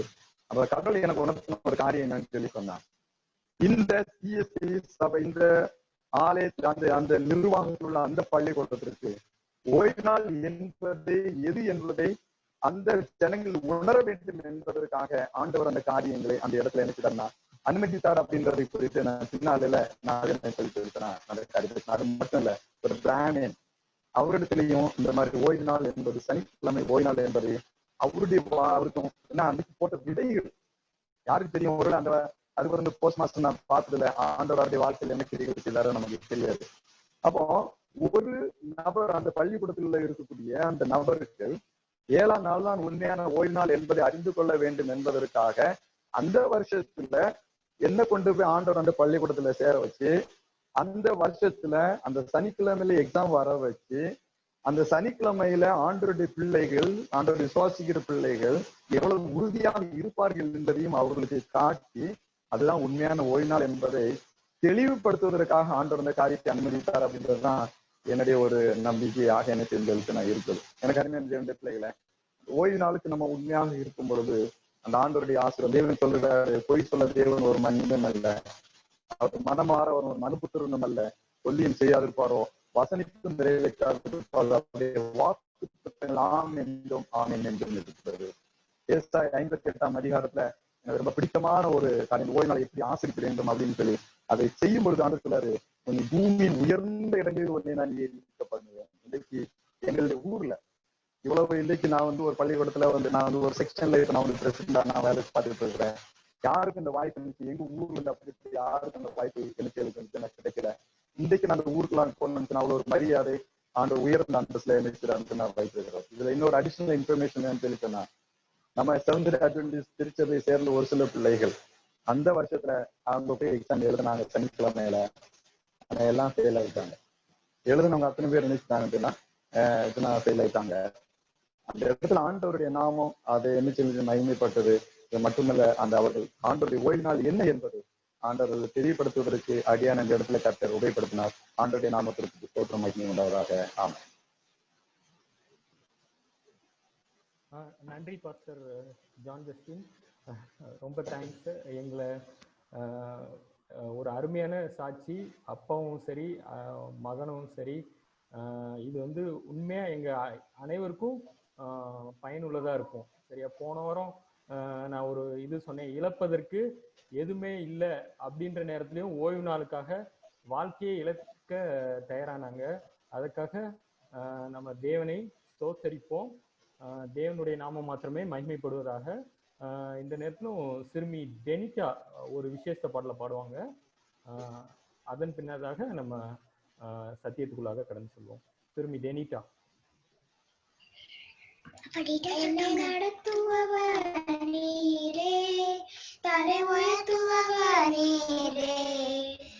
ஏற்ற காலத்தில் என்னை நடத்திடுவேன். என்னை நடத்துபவர் நீரே, தலை உயர்த்துபவர் நீரே. ஏற்ற காலத்தில் என்னை நடத்திடுவேன்.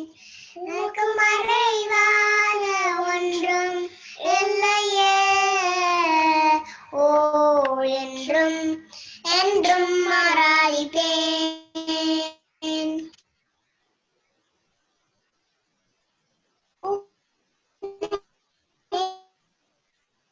மறைவாத ஒன்றேன், திரும்பி என்றும் என்னை தள்ளி உரையாக நினைத்த வேலை நீர் கண்டீர். யாருமே மாவென்றம் வந்து தாய போல என்னை தேற்றே அன்னே துடைத்தீர். உமக்கு மறைவாத ஒன்றும் இல்லையே, ஓ என்றும் என்றும் ஆராதிப்பேன். உமக்கு மறைவாத ஒன்றும் இல்லையே, ஓ என்றும் என்றும் ஆராதிப்பேன். உனக்கு என்றும் வீட்டில் கைவிட்டேன், உலகத்தினால் நுழைக்கப்பட்டேன். என் வளர்த்தலே என் கணைத்தீ, நேசித்தோட கைவிட்ட நேரம் உம் கருத்தால் என்னை ஏற்றி என் குறைத்தீ. உமக்கு மறைவாத ஒன்றும் இல்லையே, ஓ என்றும் என்றும் ஆராதிப்பேன். உமக்கு மறைவாத ஒன்றும் இல்லையே, ஓ என்றும் என்றும் ஆராதிப்பேன். நடத்துவவா நீரே, தலை உயர்த்துவவா நீரே. ஏற்ற காலத்தில் என்னை நடத்திடுவேன். என்னை நடத்துவவா நீரே, தலை உயர்த்துவவா நீரே. ஏற்ற காலத்தில்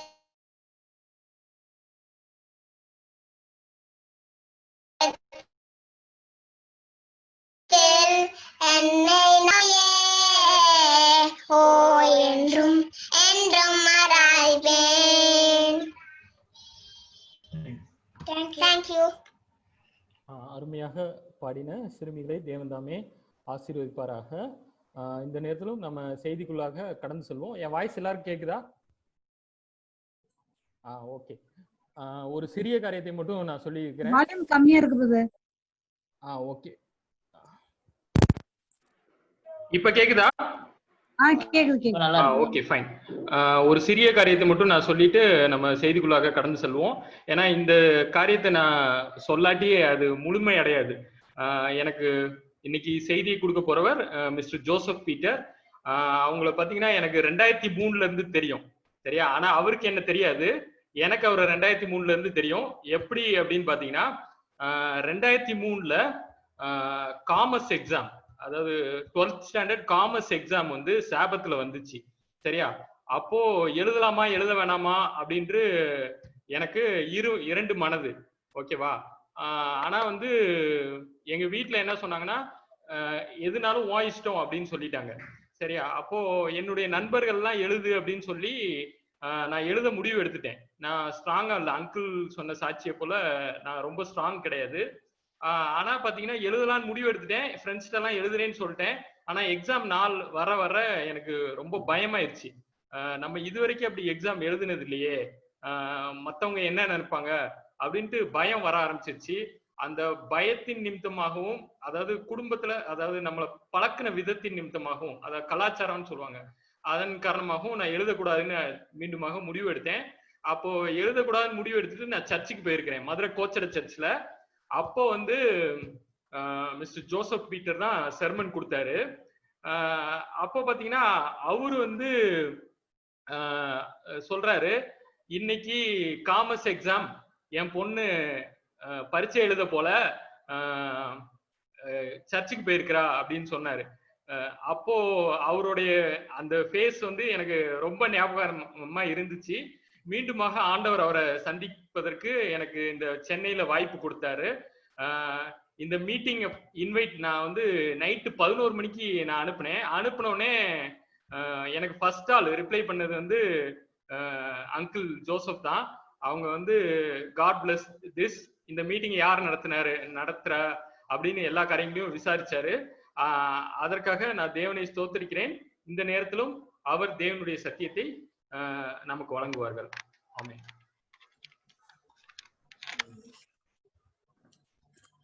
கர்த்தருடைய நாமம் மகிமைப்படுவதாக. உங்களோடு கூட இந்த மதியான வேளையில இந்த சாட்சியின் கூட்டத்திலே, அதுவும் விசேஷமாக ஓய்வு நாளை பிரத்யேகப்படுத்தி இந்த ஓய்வு நாளின் முக்கியத்துவத்தை அநேகர் அறிந்து கொள்ளும்படியாக அருமையான சார் ஆலன் அவர்கள் செய்து வருகிற இந்த ஊழியத்திற்காக நான் கர்த்தரை துதித்து அவரை ஸ்தோத்திரிக்கிறேன். காட் இஸ் ஜட்ஜ் மினிஸ்ட்ரிஸ் என்று சொல்லி நல்ல ஒரு பெயரை வைத்து சிட்டுக்குருவி என்கிற ஒரு கைப்பிரதியை அடித்து அநேகருக்கு அதை கொடுத்து வருவதற்காகவும் அதன் மூலமாக நல்ல தேவனுடைய சத்தியங்களை பகிர்ந்து கொண்டு வருவதற்காக நான் கர்த்தரை ஸ்தோத்திரிக்கிறேன். நல்ல சாட்சியை பகிர்ந்து கொண்ட பாஸ்டர் ஜான் ஜஸ்டின் அவர்களுக்கும் என்னுடைய நன்றியை தெரிவித்துக் கொள்கிறேன்.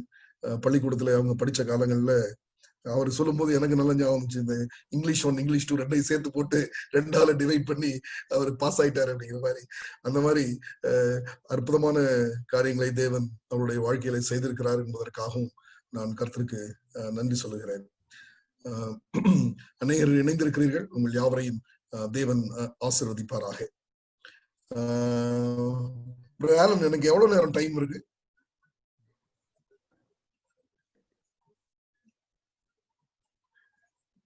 எவ்வளவு? 30 நிமிஷமா? சரி, ஓகே. ஏன்னா பொதுவா வந்து என்னுடைய சிரமெல்லாம் 1 மணி நேரம் போயிடும். சரி, எவ்வளவு சுருக்கமாக நாம் இந்த சாயங்கால வேளையில ஒரு சத்தியத்தை படிக்க முடியுமோ, அதுவும் குறிப்பாக ஓய்வு நாளை பற்றி பேச வேண்டும் என்று கேட்டுக்கொண்டிருந்தீர்கள். அதற்கு இணையாக நாம் நல்ல ஒரு சத்தியத்தை படிக்க தேவன் நமக்கு உதவி செய்வாராக. தலைவணங்கி ஜெபம் செய்வோம். பரலோக பிதாவே, பாவிகளும் அற்பர்களும் நீசர்களுமாய் இருக்கிற எங்களை நீ நேசித்து வருவதற்காகவும், பரலோகம் எங்கள் மேல் பாராட்டின இரக்கத்திற்காகவும் மன உருக்கத்திற்காகவும் மன்னிப்பிற்காகவும் நாங்கள் நன்றி செலுத்தி, ஆண்டவராய் இயேசு கிறிஸ்துவின் திருநாமத்திலே பிதாவின் சமூகத்திலே நாங்கள் வருகிற இந்த வேலையை எங்களுக்கு ஏற்றுக்கொண்டு உம்முடைய நாமத்தை புரிந்து கொள்ளவும் அறிந்து கொள்ளவும் உம்மோடு கூட நெருங்கி ஜீவிப்பதற்கான வழிமுறைகளை கற்றுக் கொடுக்கவும் இந்த கூட்டங்களை கர்த்தர் பயன்படுத்தும்படி இயேசுவின் நாமத்தில் நாங்கள் ஜெபிக்கிறோம். எங்கள் ஜெபம் கேளும் நல்ல பிதாவே. ஆமேன், ஆமேன். ஆதாமும் ஏவாளும் பாவம் செய்து அந்த பாவத்தின் விளைவாக ஏதேன் தோட்டத்திலிருந்து வெளியே அனுப்பிவிடக்கூடிய சூழ்நிலையில நின்று கொண்டிருந்த ஆதாம் ஏவாளுக்கு ஆண்டவராகிய தேவன் ஒரு வாக்குத்தத்தத்தை கொடுத்தார். அந்த வாக்குத்தத்தம் வேதத்தில் நாம் படிக்கிற முதல் தீர்க்க தரிசனமான ஒரு வாக்குத்தத்தம். The first prophecy in the Bible. வேதாகமத்திலே நாம் படிக்கிற முதல் தீர்க்க தரிசன வசனமே ஆதியாகமம் 3ஆம் அதிகாரம் 15ஆம் வசனம் தான். உனக்கும் ஸ்திரீக்கும் உன் வித்துக்கும் அவள் வித்துக்கும் பகை உண்டாக்குவேன், அவர் உன் தலையை நசுக்குவார், நீ அவர் குதிங்காலை நசுக்குவாய் என்றார். ஆண்டவராகிய தேவன் ஆதாமோடு கூட ஒரு உடன்படிக்கை செய்கிறார். அந்த உடன்படிக்கை எதை பற்றி சொல்லுகிறது என்று சொன்னால், ஆதாமுக்கு இயற்கையாகவே தன்னுடைய வாழ்நாளிலே தன்னுடைய உள்ளத்திலிருந்து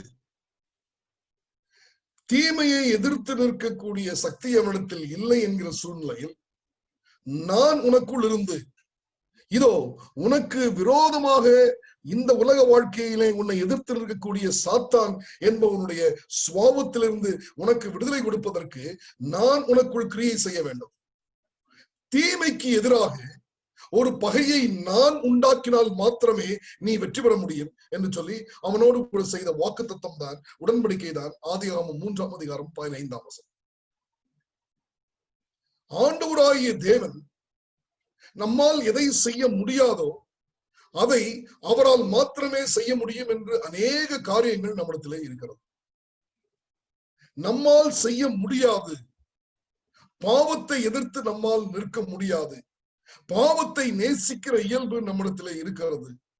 இந்த சூழ்நிலையில பாவத்தை நேசிக்கிற இயல்பிலிருந்து நீங்களும் நானும் வெளியே வர வேண்டும் என்று சொன்னால், அந்த பாவத்திற்கு விரோதமாக ஒரு பகை என்கிற உணர்வை ஆண்டவராகிய தேவன் நமக்குள் போடவில்லை என்று சொன்னால், நாம் தொடர்ந்து பாவத்திலே விழுந்து கொண்டேதான் இருப்போம் என்பதை அறிந்திருந்த தேவன் அவர்களை பார்த்து சொன்னார், நான் ஒரு பகை உண்டாக்குவேன் என்று சொன்னார்.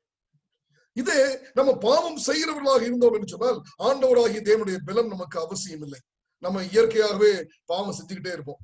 ஆனால் பாவத்தை எதிர்த்து நிற்கணும் அப்படின்னு சொன்னா ஆண்டவராகிய தேவனுடைய பலம் நமக்குள் அவசியம். அவருடைய வல்லமை நமக்கு அவசியம். அந்த வல்லமையை, அந்த பாவத்தை எதிர்த்து நிற்க அந்த குணத்தை, அந்த எனிமிட்டி, அந்த பகையை அவர் உள்ள போடல அப்படின்னு சொன்னா நம்ம நிச்சயமாக ஜெயிக்க முடியாது என்பதை அறிந்திருந்த தேவன் ஆதாமுக்குள் அந்த பகையை அவர் போடுகிறார் என்று வேதவசனம் சொல்லுகிறது. இதை வைத்த நாளிலே நீங்களும் நானும் ஆண்டவராகிய தேவனுடைய திட்டத்துல இந்த உடன்படிக்கையை அவர் எப்படி பார்க்கிறார்? மனிதன் பார்க்கிற மாதிரி ஆண்டவர் பார்ப்பதில்லை. ஆண்டவராகிய தேவன் மனிதனோடு கூட ஒரு உடன்படிக்கை செய்யும் பொழுது அந்த உடன்படிக்கையினுடைய பரலோக திட்டம் எப்படி என்பதை நீங்களும் நானும் அறிந்து கொள்ள வேண்டும். ஒரு உதாரணத்திற்கு, இந்த பூமியிலே வாழும் பொழுது நீங்களும் நானும் ஆண்டவராகிய தேவன் கொடுத்திருக்கிற உன்னதமான ஆலோசனைகளின்படியாக என்னுடைய சகோதரனை நான் நேசிக்காமல் அவனுக்கு விரோதமாக நான் இருந்தால் இதோ அது ஒரு பாவம், அது ஒரு குற்றம் என்று நான் அறிந்திருக்கிறேன். ஆனால் ஆண்டவராகிய தேவனுடைய பார்வையில நீ உன்னுடைய சகோதரனை நேசிக்காமல் நீ அவன் மேல் வெறுப்புணர்வுள்ளவனாய் காழ்ப்புணர்வாய் இருப்பாய் என்று சொன்னால் நீ ஒரு கொலைபாதகனுக்கு சமமாய் இருக்கிறாய் என்று ஆண்டவராகிய தேவன் அவருடைய திட்டத்தில் இந்த உடன்படிக்கை என்றால் என்ன என்று அவர் மேலோட்டமாக அவர் பார்க்கிறார்.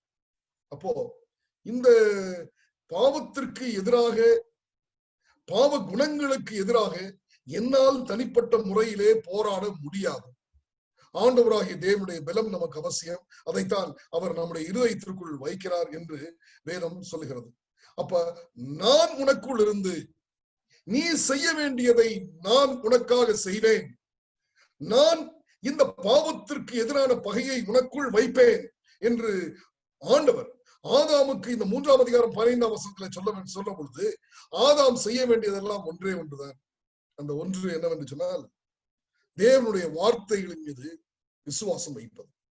இந்த தேவனுடைய வார்த்தைகளின் மீது விசுவாசம் வைக்கும் பொழுது நிச்சயமாக ஆண்டவராகிய தேவனுடைய கிரியை, அவருடைய பலன் எனக்குள் நிச்சயமாய் கிரியை செய்யும் என்பதை உணர்ந்து விசுவாசத்தோடு இந்த பாவத்தை எதிர்த்து ஜெயிக்க முடியும் என்கிற நம்பிக்கையோடு ஏதேன் தோட்டத்திலிருந்து வெளியே போகிறார் ஆதாமும் ஏவாளும்.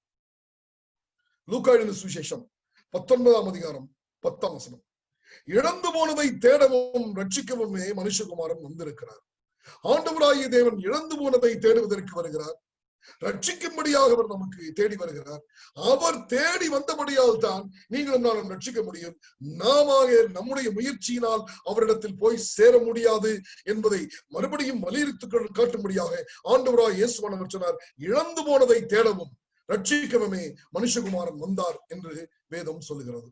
அப்படியாக என் அருமை ஜனமே, இந்த சாயங்கால வேளையில இந்த இணைப்புல இணைந்திருக்கும் பொழுது தேவன் உங்களோடு கூட என்னோடு கூட பேசுகிற ஒரு உன்னதமான அனுபவம்.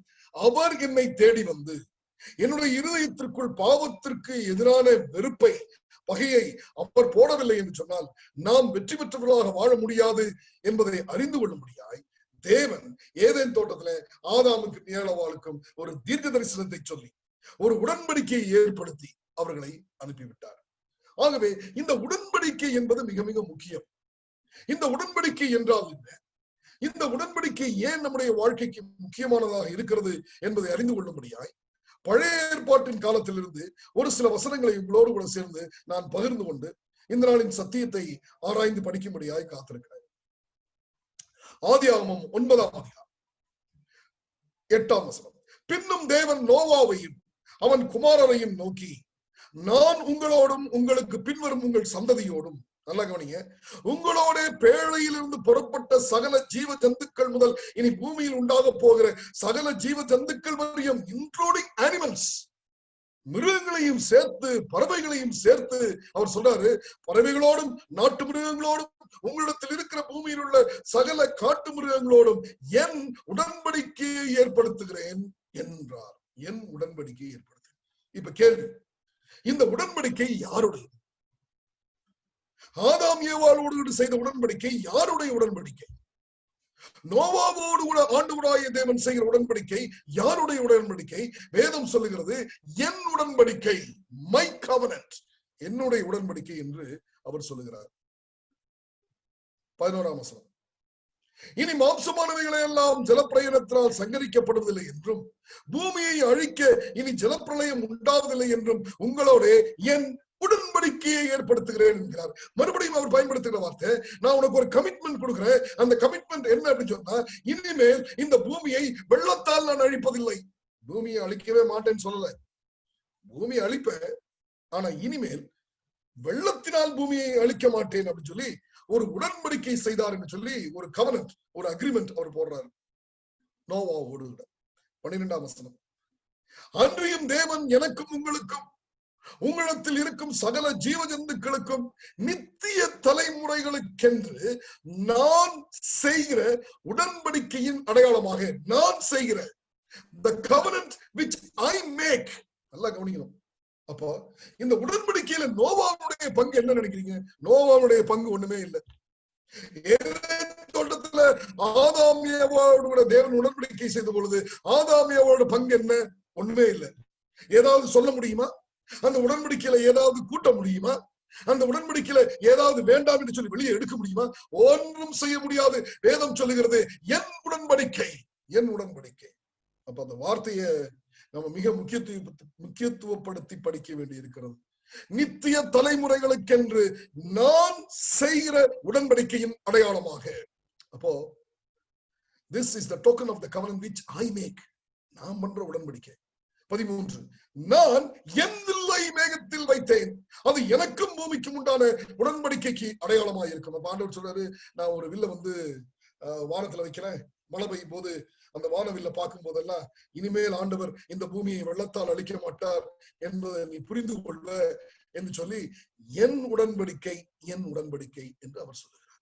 கிறிஸ்துவுக்குள் அருமையான ஜனமே, இந்த வார்த்தைகளை நீங்களும் நானும் படித்து உன்னதமான ஒரு சத்தியத்தை புரிந்து கொள்ள வேண்டியது மிக அவசியமாக இருக்கிறது. It's God's covenant. ஆண்டவராகிய தேவனுடைய உடன்படிக்கை அது. அந்த உடன்படிக்கையிலே ஆதாமும் ஏவாளும் எதையும் கூட்ட முடியாது, எதையும் வெளியே எடுக்கவும் முடியாது. ஏனென்று சொன்னால் அந்த உடன்படிக்கையினுடைய அஸ்திவாரம், அந்த உடன்படிக்கையின் அதிகாரம், அந்த உடன்படிக்கையின் எல்லா முழுமையான கவனமும் யாருக்கு சொந்தம் என்று சொன்னால் அது தேவனுக்கு சொந்தம். ஆகவே நீங்களும் நானும் செய்ய வேண்டியது ஒன்னே ஒண்ணுதான், அந்த உடன்படிக்கையின் மீது விசுவாசம் வைக்கணும். அவ்வளவுதான். நான் இதோ பாவத்திற்கு எதிராக உன்னுடைய உள்ளத்திற்குள்ளாக ஒரு எனிமிட்டி, ஒரு பகையை உண்டாக்குவேன் அப்படின்னு அவர் சொன்னார்னா என் உள்ளத்துக்குள்ள ஆண்டவர் அந்த பகையை உண்டாக்குவார் என்று நான் நம்புவதை தவிர இந்த உடன்படிக்கையில கூட்டவோ குறைப்பதோ எனக்கு எந்த அதிகாரமும் இல்லை. அதிகாரம் இல்ல மாத்திரம் இல்ல, நான் எதையும் செய்ய முடியாது. ஏன்னு சொன்னால் நான் ஒரு பாவியாக இருக்கிறேன். கிறிஸ்துவுக்குள் அருமையானவர்களே, அப்படியாக ஆண்டவராகிய தேவன் ஆதாமோடு ஒரு உடன்படிக்கை செய்தார், நோவாவோடு கூட ஒரு உடன்படிக்கை செய்தார். வேதாகமத்துல இன்னொரு உடன்படிக்கை இருக்கிறது, ஆபிரகாமிக் கவனன்ட். ஆபிரகாமோடு கூட ஒரு உடன்படிக்கை செய்கிறார். அதை கொஞ்ச நேரம் பார்ப்போம். ஆதியாகமம் 12ஆம் அதிகாரம் 1. கர்த்தர் ஆபிரகாமை நோக்கி, இங்க நீங்க கவனிக்கணும், இந்த உடன்படிக்கை செய்யும் பொழுது ஆபிரகாமுக்கு பேர் ஆபிராம் அப்படின்னு பேரு. அது பின்னாடிதான் ஆபிரகாமுடைய பேரை ஆபிரகாம்னு மாற்றுவார். நீ உன் தேசத்தையும் உன் இனத்தையும் உன் தகப்பனுடைய வீட்டையும் விட்டு புறப்படு, நான் உனக்கு காண்பிக்கும் தேசத்துக்கு போ, நான் உன்னை பெரிய ஜாதியாக்கி உன்னை ஆசீர்வதித்து உன் பேரை பெருமைப்படுத்துவேன், நீ ஆசீர்வாதமாய் இருப்பாய், என்னை ஆசீர்வதிக்கிறவர்களை ஆசீர்வதிப்பேன், உன்னை சபிக்கிறவனை சபிப்பேன், பூமியில் உள்ள வம்சங்கள் எல்லாம் உனக்குள் ஆசீர்வதிக்கப்படும் என்று சொல்லி ஆபிரகாமோடு கூட ஒரு உடன்படிக்கை செய்கிறார்.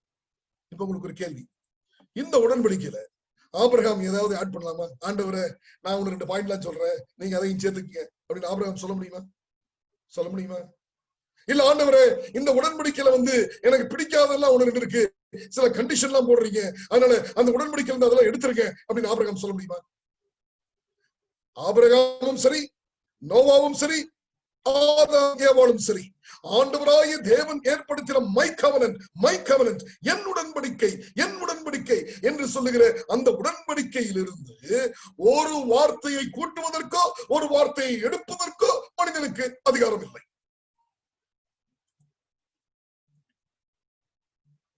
கிறிஸ்துவுக்குள் அருமையானவர்களே, உடன்படிக்கையை பற்றி படித்துக் கொண்டிருக்கிறோம்.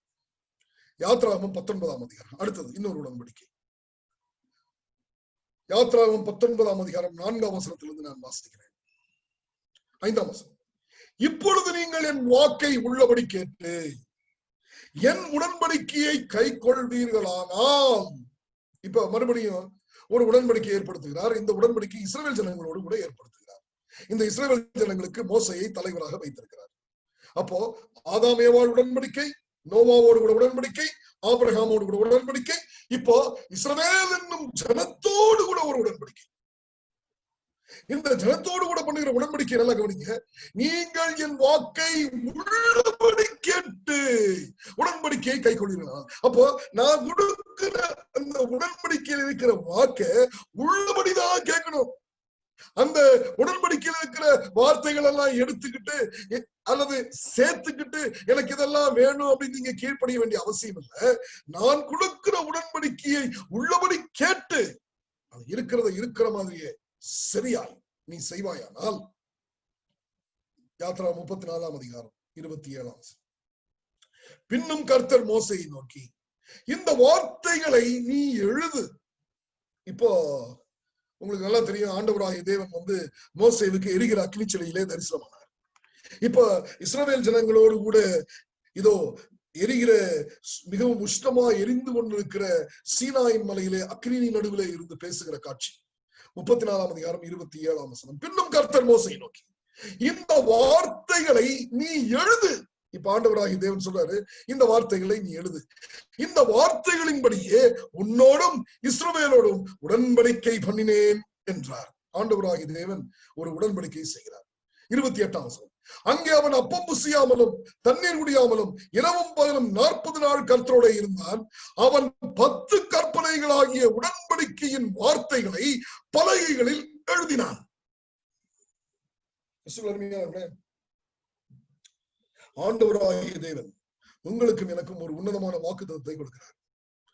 40 நாட்கள் ஆண்டவராகிய தேவனோடு அவர் சஞ்சரித்த பொழுது ஆண்டவராகிய தேவன் அந்த உடன்படிக்கையின் 10 பிரமாணங்களை தேவன் தன்னுடைய சொந்த விரலினாலே எழுதி மோசேயினுடைய கரங்களிலே கொடுக்கிற ஒரு அனுபவம். The 10 commandments of God. அப்ப வேதம் என்ன சொல்லுகிறது சொன்னால், இந்த 10 கற்பனைகள் எதோடு இணைக்கப்பட்டு பேசப்படுகிறது என்று சொன்னால் உடன்படிக்கையின் வார்த்தைகள் என்று வேதத்தை பயன்படுத்து. உடன்படிக்கையின் வார்த்தைகள். The 10 commandments are the tablets of the words of the covenant. அப்ப இந்த 10 கற்பனைகளுக்கு பேர் என்ன சொன்னா உடன்படிக்கை என்று பெயர். உடன்படிக்கையின் வார்த்தைகள் என்று பெயர். அதை மனதில் வச்சுட்டு திரும்பியும் உபாகமம் 4ஆம் அதிகாரம் 13ஆம் வசனம். நீங்கள் கை கொள்ள வேண்டும் என்று அவர் உங்களுக்கு கட்டளையிட்ட 10 கற்பனைகளாகிய தம்முடைய உடன்படிக்கையை அவர் உங்களுக்கு அறிவித்து அவைகளை 2 கற்பனைகளில் எழுதினார். இந்த 2 கற்பனைகளிலும் 10 கற்பனைகள் என்னன்னு சொல்றாரு? நீங்கள் கை கொள்ள வேண்டும் என்று அவர் உங்களுக்கு கட்டளையிட்ட 10 கற்பனைகளாகிய தம்முடைய உடன்படிக்கையை. அப்போ இந்த உடன்படிக்கையில என்ன? ஆண்டவராகிய தேவன் மனிதனோடு போடுற ஒரு அக்ரிமெண்ட், ஒரு உடன்படிக்கை. அந்த அக்ரிமெண்ட்ல, அந்த உடன்படிக்கையில அவர் நம்மால முடியாததை அவர் செய்வாரு அப்படிங்கிறதா உடன்படிக்கை. உன்னால முடியாது. ஏன்னு சொன்னால் பாவத்தை எதிர்த்து உன்னால் வாழ முடியாது. உனக்கு இயற்கையாகவே பாவத்தை நேசிக்கும் இயல்பு வந்துவிட்டது. அந்த இயல்பிலிருந்து உனக்கு விடுதலை தர வேண்டும் என்று சொன்னால் நான் உன்னோடு கூட இருந்து உன்னை இயக்க வேண்டும். உனக்கு இந்த பாவத்தின் மீது வெறுப்பை நான் தர வேண்டும், ஒரு பகையை உண்டாக்க வேண்டும். அந்த பகையை உண்டாக்குவதற்காக நான் உன்னோடு கூட ஒரு உடன்படிக்கையை செய்கிறேன் என்று சொல்லி, அந்த உடன்படிக்கையில கிறிஸ்துவுக்குள் அருமையானவர்களே, ஆதாமோடும் ஏவாளோடு உடன்படிக்கை செய்தார், நோவாவோடு உடன்படிக்கை செய்தார், ஆபிரகாமோடு உடன்படிக்கை செய்தார். இப்ப நம்ம படிச்சிருக்கிறது இஸ்ரவேல் ஜனங்களோடு உடன்படிக்கை செய்கிறார். இந்த இஸ்ரவேல் ஜனங்களோடு உடன்படிக்கை செய்யும் பொழுது இத்தனை நாளா சொல்லிட்டு வந்த என் உடன்படிக்கை என் உடன்படிக்கை என் உடன்படிக்கை என்று சொன்ன அந்த உடன்படிக்கையில் 10 பிரமாணங்களை உடன்படிக்கையாக கொடுக்கிறார். அப்போ இந்த 10 commandments of God are a covenant of God. ஆண்டவராகிய தேவனுடைய உடன்படிக்கை. இப்ப கேள்வி, ஆதாம் ஏவாள் இந்த உடன்படிக்கையில ஏதாவது கூட்டி குறைக்க முடியுமா? நோவா தேவன் செய்த இந்த உடன்படிக்கையில ஏதாவது கூட்டி குறைக்க முடியுமா? நோவா தேவன் அவனோடு கூட செய்த உடன்படிக்கையில் ஏதாவது கூட்டி குறைக்க முடியுமா? ஆபிரகாம் ஏதாவது கூட்டி குறைக்க முடியுமா? இஸ்ரவேல் ஜனங்கள் ஏதாவது கூட்டி குறைக்க முடியுமா? 10 கற்பனைகள் என்று அவர் கொடுத்த உடன்படிக்கையிலே சிலது நான் வச்சுக்கிறேன், சிலது வேண்டாம் என்று எடுக்க முடியுமா? கிறிஸ்துவுக்குள் அருமையானவர்களே, வேதம் சொல்லுகிறது, நீங்கள் கை கொள்ள வேண்டும் என்று அவர் உங்களுக்கு கட்டளையிட்ட 10 கற்பனைகளை தம்முடைய உடன்படிக்கையை. அப்படியானால் இந்த 10 கற்பனைகளை ஒரு உடன்படிக்கையாக ஆண்டவர் கொடுத்தார். இந்த உடன்படிக்கையாக அவர் கற்பனைகளில் மாத்திரம் எழுதி தரவில்லை, இந்த உடன்படிக்கையை நம்முடைய இருதயத்திலே எழுதுவேன் என்றார். நம்முடைய இருதயத்திலே எழுத போகிற இந்த உடன்படிக்கைகளை இதோ கூட்டுவதற்கோ குறைப்பதற்கோ சேர்த்துக் கொள்வதற்கோ வேண்டாம் என்று எடுத்துக் கொள்வதற்கோ மனிதனுக்கு ஒரு உரிமையும் கொடுக்கவில்லை. ஏனென்று சொன்னால் இது தேவனுடைய உடன்படிக்கை. It's God's agreement. நம்ம விட்ட ஒரே ஒரு வேலை தான் இருந்தது, நம்ம செய்ய வேண்டிய வேலை. அந்த உடன்படிக்கையின்படி நாம் நடப்பதற்கு தேவன் எனக்கு வல்லமை கொடுப்பார் என்று விசுவாசிக்கிறத தவிர அந்த உடன்படிக்கைக்குள்ள போய் எனக்கு பிரியமானதெல்லாம் சேர்த்துக்குங்க, எனக்கு பிரியமானதெல்லாம் வெளியே எடுத்துக்குங்க என்று சொல்வதற்கு மனிதனுக்கு ஒருபோதும் அதிகாரம் கொடுக்கப்படுகிறது. ஆகவேதான் ஜனங்கள் எல்லாம் சொன்னாங்க, நீங்க சொன்னபடியே நாங்கள் நடப்போம் என்று இஸ்ரவேலர் சொன்னாங்க. ஆண்டவராகிய தேவனுடைய 10 கற்பனைகள், உடன்படிக்கைகள். இந்த 10 கற்பனைகளை உங்களுடைய வீடுகளை நீங்க படிக்கலாம். என்னை என்று வேற தேவன் உண்டாயிருக்க வேண்டாம், விக்கிரக ஆராதனை வேண்டாம், கர்த்தருடைய நாமத்தை வீணிலே வழங்க வேண்டாம், வாரத்தின் 7ஆம் நாள் ஓய்வு நாள், தகப்பனையும் தாயும் கனம் பண்ணுவாயாக, கொலை செய்யாதிருப்பாயாக, விபச்சாரம் செய்யாதிருப்பாயாக, களவு செய்யாதிருப்பாயாக, பொய் சாட்சி சொல்லாதிருப்பாயாக, பிறருடைய உடலை இச்சையாதிருப்பாயாக என்று 10 கற்பனைகளை நீங்கள் உங்களுடைய வீடுகளிலே படிக்கலாம். நாம் அறிந்து வைத்திருக்கிறோம். ஆண்டவராகிய தேவனுடைய சத்தத்திலே இந்த 10 கற்பனைகளை சீனாய் மலையில இருந்து வந்து கீழே கேட்டுக்கொண்டிருந்த இந்த ஜனங்கள், இதோ யாராவது ஒருத்தராவது போய் இதெல்லாம் எங்களால முடியாது, அதனால கொஞ்சம் அட்ஜஸ்ட் பண்ணி கொஞ்சம் மாத்துங்க என்று சொல்வதற்கு அதிகாரம் இருந்ததா?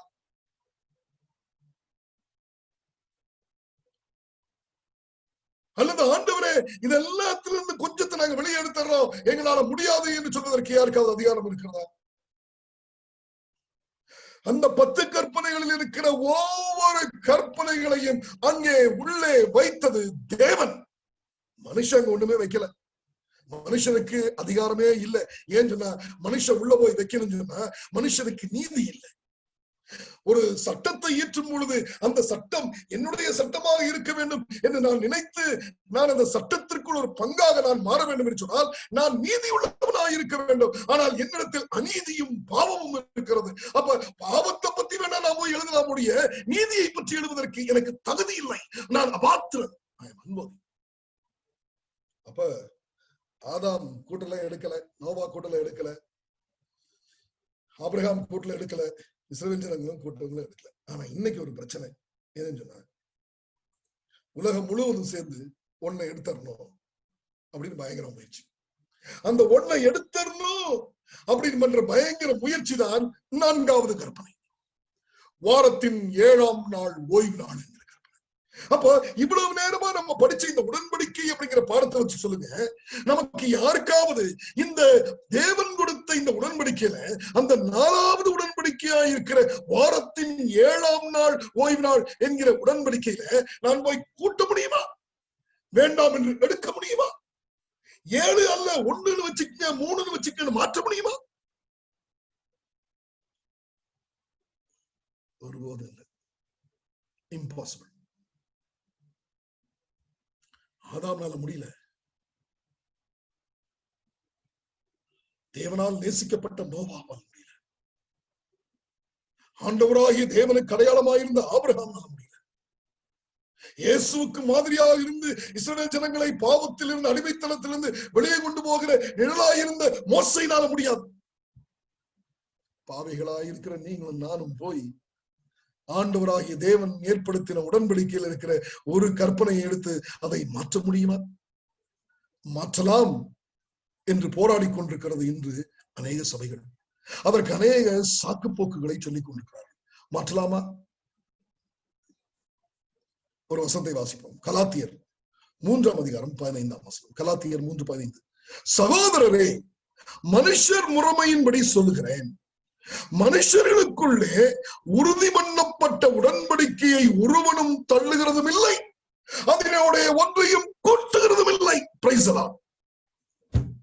அப்போஸ்தலனாகிய பவுல் கலாத்திய சபைக்கு மிக அழகாக சொல்லுகிறார். அவருக்கு மாத்திரமல்ல, இந்த காலங்களிலே தேவனுடைய உடன்படிக்கையில கூட்டலாம், குறைக்கலாம், எடுத்து போடலாம், நீக்கி விடலாம், எடிட் பண்ணலாம், ஆல்டர் பண்ணலாம், ட்விஸ்ட் பண்ணலாம் என்று சொல்லிக் கொண்டிருக்கிற சபைகளுக்கு ஆண்டவராகிய தேவன் அப்போஸ்தலனாகிய பவுல் மூலமாய் கொண்டு வருகிற உன்னதமான ஒரு சத்தியம், சகோதரரே, மனுஷர் முறைமையின்படி சொல்லுகிறேன், மனுஷர்களுக்குள்ளே உறுதி பண்ணப்பட்ட உடன்படிக்கையை ஒருவனும் தள்ளுகிறதும் இல்லை, அதனுடைய ஒன்றையும் கூட்டுகிறதும் இல்லை.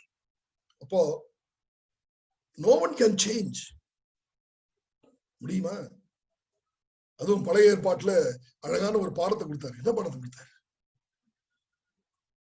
ஒரு உடன்படிக்கை நிறைவேற்றும் பொழுது ராட்டிபிகேஷன் அப்படின்னு சொல்லுவாங்க, உறுதிப்படுத்தணும். எப்படி உறுதிப்படுத்தினாங்க?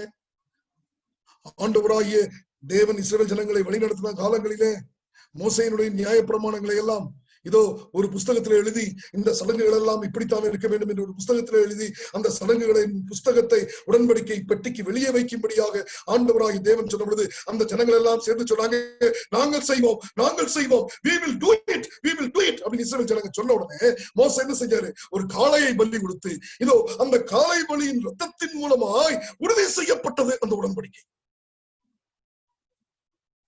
ஆண்டவராகிய தேவன் கொடுத்த 10 கற்பனைகளோ இயேசுவுடைய கல்வாரி ரத்தத்தினாலே உடன்படிக்கை உறுதி செய்யப்பட்டது. The 10 commandments of God, the covenant of God was ratified by the blood of Christ on the cross. அப்போ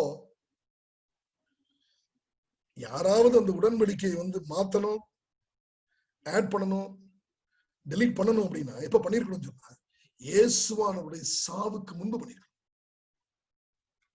காளை பலி கொடுத்து ரத்தம் சிந்தி இதோ அந்த எழுதப்பட்ட அந்த உடன்படிக்கை உறுதி செய்யப்படுவதற்கு முன்பு அது செய்யப்பட. ஆனால் இயேசுவானவர் தன்னுடைய ஜீவனையே கொடுத்து அந்த உடன்படிக்கையை உறுதிப்படுத்தி, தேவன் மனிதர்களுக்கு கொடுத்த 10 கற்பனை என்றென்றும் நிலைநிற்கும் என்று உறுதிப்படுத்தி, அதை உறுதிப்படுத்துவதற்காக தன்னுடைய ஜீவனையே கல்வாரி சிலுவையில கொடுத்து ரத்தம் சிந்தி அவர் மரித்த பிறகு ஜனம் என்று சொல்லுகிறது, we have the right to change the 4th commandment. 4வது கற்பனையை மாற்றுவதற்கு எங்களுக்கு அதிகாரம் இருக்கிறது என்று சொல்லிக் கொண்டிருக்கிறது இந்த கால சபைகள். ஒருபோதும் இல்லை. என் அருமை ஜனமே, ஆண்டவராகிய தேவன் இந்த நாளிலே நமக்கு ஒரு வித்தியாசமான பாடத்தை கற்றுக் கொடுத்துக் கொண்டு வருகிறார். No one can change the law after it is ratified. நீங்களும் நானும் ஒரு வீடு வாடகை எடுக்கிறோம். ஒரு சாதாரண வீடு வாடகை எடுக்கும்போது ஒரு லீஸ் அக்ரிமெண்ட் போடுறோம், ரெண்டல் அக்ரிமெண்ட் போடுறோம். அந்த ரெண்டல் அக்ரிமெண்ட்ல இவ்வளவு வாடகை கொடுக்கணும், இவ்வளவு வாடகை கொடுக்கணும்னு சொல்லிட்டு மாசம் நான் 15,000 ரூபாய் வாடகை கொடுக்குறேன். எல்லாம் ரெண்டு அக்ரிமெண்ட் எல்லாம் போட்டாச்சு. அக்ரிமெண்ட் எல்லாம் போட்ட உடனே ஒரு சிலர் கையெழுத்து போடும். கையெழுத்து 2 பேரும் போட்டதுக்கு அப்புறம் போயிட்டு 15,000 ரூபாய் வாடகை கொடுக்குற இடத்துல நான் 12,000 ரூபாய் தான் கொடுப்பேன்னு சொல்ல முடியுமா? கையெழுத்து போடுவதற்கு முன்பு அல்லது கையெழுத்து போடப்பட்ட பத்திரம் அரசாங்கத்திற்கு சென்று அங்கே பதிவு செய்யப்படுவதற்கு முன்பு ரிஜிஸ்டர் ஆபீஸ்ல போய் ரிஜிஸ்டர் பண்றதுக்கு முன்னாடி. ஆனால் என்று நான் கையெழுத்து போட்டுட்டோம், 15,000 ரூபாய் வாடகை கொடுக்கிறதுக்கு நான் ரெடியா இருக்கிறேனோ அப்படின்னு சொன்ன பிறகு ஒருபோது நான் போய் அந்த 15,000க்கு மேல 12 தர்றேன் 10 தர்றேன் என்று சொல்வதற்கான அதிகாரம் எனக்கு இல்லை. ஆண்டவராகிய தேவன் இங்கேயாவது நம்ம போடுற இந்த அக்ரிமெண்ட்ல 2 பேருக்கும் சாதகமா இருக்கு. 2 பேருக்கும் உடன்படிக்கை செய்யும்படியாக this is a mutual agreement. ஆனால் ஆண்டவராகிய தேவன் ஆதாமுக்கும் நோவாவுக்கும் ஆபிரகாமுக்கும் இஸ்ரவேல் ஜனங்களுக்கும் மோசேவுக்கும் கொடுத்த இந்த பர்டிகுலர் இந்த குறிப்பிட்டு சொல்லும்படியான இந்த உடன்படிக்கையில மனுஷனுக்கு வேலை இல்லை. It's God's covenant. ஆண்டவர் சொல்றாரு என் உடன்படிக்கை மாற்ற முடியாது, ஆட் பண்ணவும் முடியாது. அது அந்த உடன்படிக்கையாக ஆண்டவராக இயேசுவானவர் கல்வாரி சிலுவையிலே மரித்து ரத்தம் சிந்தின பிறகு அதை உறுதிப்படுத்தும் என்று ஒருபோதும் மாற்ற முடியாது. ஆனால் இந்த உலகமோ இந்த காலங்களிலே இதோ அதை 7ஆம் நாளா இருந்தா என்ன, 1ஆம் நாளா இருந்தா என்ன என்று சொல்லுகிறார்கள். கிறிஸ்துவுக்குள் அருமையானவர்களே, தேவன் கொடுத்த உடன்படிக்கை தான், அதை மாற்ற முடியாது. இந்த உடன்படிக்கையின் அடிப்படையில் இதோ ஒரு சில ஆசீர்வாதங்களை படித்து நாம் முடிப்போம். ஆதியாகமம் 19ஆம் அதிகாரம் 5ஆம் வசனம். இப்பொழுது நீங்கள் என் வாக்கை உள்ளபடி கேட்டு என் உடன்படிக்கையை கை கொள்வீர்களானால், ஆண்டவராகிய தேவன் இந்த உடன்படிக்கையின் அடிப்படையில ஆசீர்வாதம் வச்சிருக்கிறார். நீங்கள் சகல ஜனங்களிலும் எனக்கு சொந்த சம்பத்தாய் இருப்பீர்கள், பூமியெல்லாம். அப்போ இந்த இஸ்ரவேல் ஜனங்களுக்கான ஆசீர்வாதம் எதனால் வருகிறது என்று சொன்னால், அந்த உடன்படிக்கையை என் வாக்கை உள்ளபடி கேட்டு ஒபீடியன்ஸ், பெர்ஃபெக்ட் ஒபீடியன்ஸ். இது தேவனுடைய உடன்படிக்கை, மனிதன் அல்ல. தேவனுடைய 10 கற்பனைகள் மனிதனுடைய அல்ல. நம்ம ஒரு கற்பனை கொடுத்தோம்னா அந்த கற்பனை கொடுக்கறதுக்கு நம்மகிட்ட என்ன நீதி இருக்கு? நம்ம கொடுக்கறதெல்லாம் பாவத்தை தான் கொடுக்க முடியும். பாவத்தை எப்படி எல்லாம் செய்யலாம், எப்படியெல்லாம் ஏமாற்றம் பண்ணலாம், எப்படியெல்லாம் போலியாக வாழலாம் என்று சொல்லி நம்முடைய கொள்கைகள் எல்லாம் பாவத்தினாலே நிறைந்திருக்கிறது. என்னுடைய இருதயத்தின் சிந்தனைகள் முழுவதும் பாவமாகவே இருக்கிறது. அப்படி பாவியாய் இருக்கிற நான் எங்கிருந்து நீதியின் கொள்கைகளை இந்த உலகத்திற்கு கொடுக்க முடியும்? நான் அபாத்திரனாய் இருக்கிறேன். 6ஆம் வசனம். நீங்கள் எனக்கு ஆசாரிய ராஜ்யம் பரிசுத்த ஜாதியுமாய் இருப்பீர்கள் என்று நீ இஸ்ரவேல் புத்திரர்களுடைய சொல்ல வேண்டிய வார்த்தைகள் என்றார். அப்ப நீ இந்த உடன்படிக்கையின்படி நடந்த, நான் கொடுக்கிற இந்த உடன்படிக்கையின்படி நடந்தேன்னு சொன்னா நீ ஒரு ராஜரிய ஆசாரிய கூட்டம் அப்படின்னு சொல்றாரு. கிறிஸ்துவுக்குள் அருமையானவர்களே, எரேமியா 31ஆம் அதிகாரம் 31ஆம் வசனம். அந்நாட்களுக்கு பிறகு நான் இஸ்ரவேல் குடும்பத்தோட பண்ண போகிற உடன்படிக்கையாவது, நான் என் நியாய பிரமாணத்தை அவர்கள் உள்ளத்திலே வைத்து அதை அவர்கள் இருதயத்திலே எழுதி, நான் அவர்கள் தேவனாயிருப்பேன், அவர்கள் என் ஜனமாயிருப்பார்கள் என்று கர்த்தர் சொல்கிறார். இதை கேட்டுக்கொண்டிருக்கிற அருமையான சகோதர சகோதரிகளே, ஆண்டவராகிய தேவன் இந்த 10 கற்பனைகளை எழுதி கொடுத்தது மாத்திரமல்ல, அவர் நம்முடைய இருதயத்துல அந்த கற்பனைகளில இருதயத்திலே அதை எழுதினார். இப்ப கேள்வி, அந்த இருதயத்திலே அவர் 10 கற்பனைகளை எழுதின போது, நம்முடைய சிந்தனையிலே அதை எழுதின போது, அந்த 10 கற்பனைகள் 4வது கற்பனையில வாரத்தின் 1ஆம் நாளை நீ ஓய்வு நாளாக ஆசரிப்பாயன்னு எழுதி விட்டாரா? ஒரு காலம் இல்லை. அந்த 10 கற்பனைகளை ஆண்டவராகிய தேவன் உடன்படிக்கையாய் கற்பனைகளிலே எழுதி கொடுத்தவர். இதோ இந்த வேளையில நீங்களும் நானும் வாசித்துக் கொண்டிருக்கிற இந்த வசனத்தின்படியாக இதோ உங்கள் குடும்பத்தோடு பண்ண போகிற உடன்படிக்கையாவது, நான் என் நியாய பிரமாணத்தை, என் உடன்படிக்கையை அவர்கள் உள்ளத்திலே வைத்து அதை அவர்கள் இருதயத்திலே எழுதும் பொழுது, அந்த 10 கற்பனைகளும் இதோ அந்த கற்பனைகளிலே என்ன எழுதப்பட்டதோ அதைத்தான் அவர் நம்முடைய இருதயத்திலே எழுதினார். நான் அவர்கள் தேவனாய் இருப்பேன், அவர்கள் என் ஜனமாய் இருப்பார்கள். நான் இன்று அவருடைய ஜனமாய் இருக்க வேண்டும் என்று சொன்னார், அவரின் தேவனாக இருக்க வேண்டும் என்று சொன்னார். இதோ வாரத்தின் 7ஆம் நாள் ஓய்வு நாள் என்கிற 4வது கற்பனை அப்படியே என்னுடைய இருதயத்தில் இருக்க வேண்டும். ஆண்டவர் அதை மட்டும் மாற்றி இதோ வாரத்தின் 1ஆம் நாள் ஓய்வு நாள் என்று எழுதவில்லை. When God writes in our heart, He writes about the 7th day. Either accept it or reject it. ஆதாமும் ஏவாளும் சரி, நோவாவும் சரி, ஆபிரகாமும் சரி, இஸ்ரவேல் ஜனங்களும் சரி, இந்த உடன்படிக்கை கொடுத்த போது நமக்கு அங்க ஒண்ணும் வேலையா இல்லை. ஒண்ணு ஏற்றுக்கொள், இல்லையா வேண்டாம் என்று நிராகரித்து விட்டு போ. கிறிஸ்துவுக்குள் அருமையானவர்களே, ஆனால் இன்று உலகம் சொல்லுகிறது அந்த ஒரு ஓய்வு நாள் அப்படிங்கிற கற்பனையை நம்ம மாத்திட்டோம். கடவுள் அதுக்கு அப்ரூவல் கொடுத்துட்டாரு, சிலுவை எண்ணெயில எடுத்து எல்லாம் அடிச்சுட்டாரு என்று ஏதேதோ காரியங்களை போட்டுக் கொண்டிருக்கும் பொழுது அக்ரிமெண்ட் இஸ் an agreement. உடன்படிக்கை அது சரியான உடன்படிக்கை. அந்த உடன்படிக்கையில எந்த மாறுதலையும் ஆண்டவர் இதோ அவர் அனுமதிப்பதில்லை.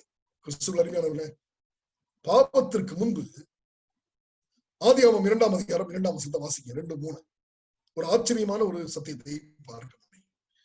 பாவத்திற்கு முன்பு நடைபெறுகிறது. இந்த பாவத்திற்கு முன்பு இந்த ஓய்வு நாளை ஆண்டவர் ஆதாமுக்கு ஏவாள் கொடுத்த போது எத்தனை பேர் இருந்தாங்க? 2 பேர் தான் இருந்தாங்க. அப்ப இந்த 2 பேர் அப்படிங்கிற ஒரு சபைக்கு ஆண்டவர் ஓய்வு நாளை கொடுக்கிறார். இன்னைக்கு எத்தனை பேர் இருக்கிறோம்? 700 கோடி 800 கோடி பேர் பக்கம் இருப்போம்.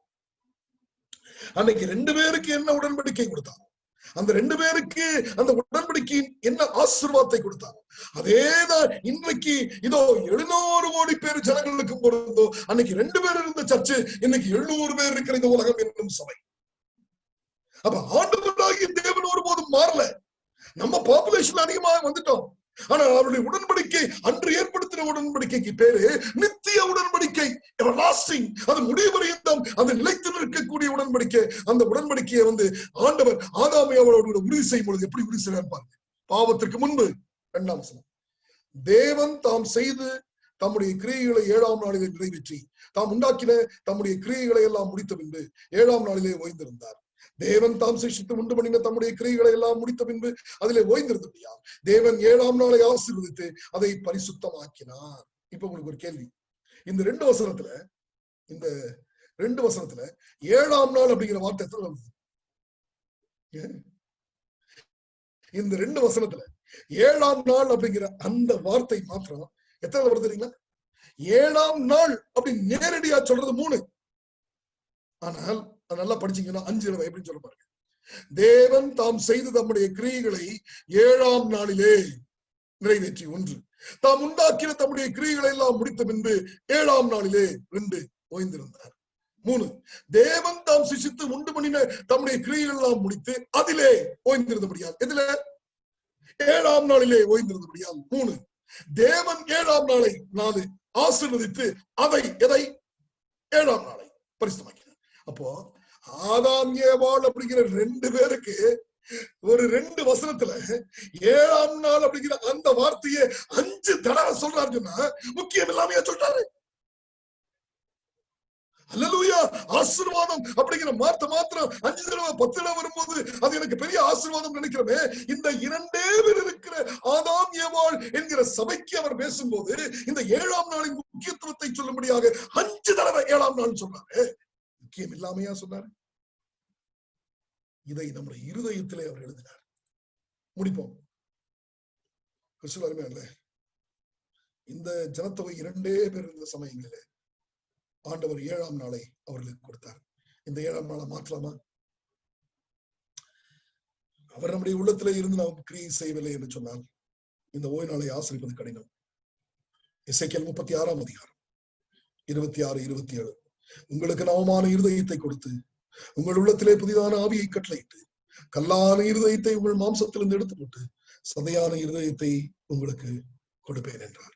கிறிஸ்துவில் அருமையானவர்களே, என்னுடைய பழைய இருதயத்தில், என்னுடைய பழைய மாம்சத்தில் கல்லான இருதயமே இருக்கிறது. இந்த கல்லான இருதயத்தில் தான் வாரத்தின் 1ஆம் நாள் ஓய்வு நாள் என்று எழுதப்பட்டிருக்கிறது.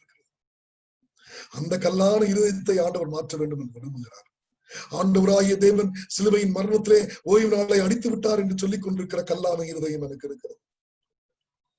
வாரத்தின் 7ஆம் நாளை இதோ முதல் நாளிலே கொண்டாடுவதற்காக இயேசுவின் உயிர்த்தெழுந்த நாளை நாம் ஆராதிக்கலாம் என்று சொல்லுகிற கல்லான இருதயம் நமக்குள் இருக்கிறது. இந்த கல்லான இருதயத்தை எல்லாம் எடுத்துவிட்டு தேவன் நம்மோடு கூட செய்த உடன்படிக்கையின்படியாக அவர் நவமான ஒரு இருதயத்தை கொடுக்கும் பொழுது நாம் ஆதாம் ஏவாள் பாவத்திற்கு முன்பாக நின்று கொண்டிருந்த பொழுது இந்த 7ஆம் நாளை எப்படி ஆசீர்வதித்து அதை பரிசுத்தப்படுத்தி கொடுத்தாரோ அதே போல சதையான இருதயத்தை ஆண்டவர் கொடுக்கும் பொழுது அவர் எழுதி இருக்கிற இந்த 10 கற்பனைகள் என்கிற உடன்படிக்கை அவைகள் நம்முடைய உள்ளங்களிலே கொழுந்து விட்டு எரிந்து பிரகாசிக்க ஆரம்பிக்கும் பொழுது நீங்களும் தான் கர்த்தருக்கு முன்பாக சொல்ல முடியும், ஆண்டவரே வாரத்தின் 7ஆம் நாள் தான் ஓய்வு நாள் என்று.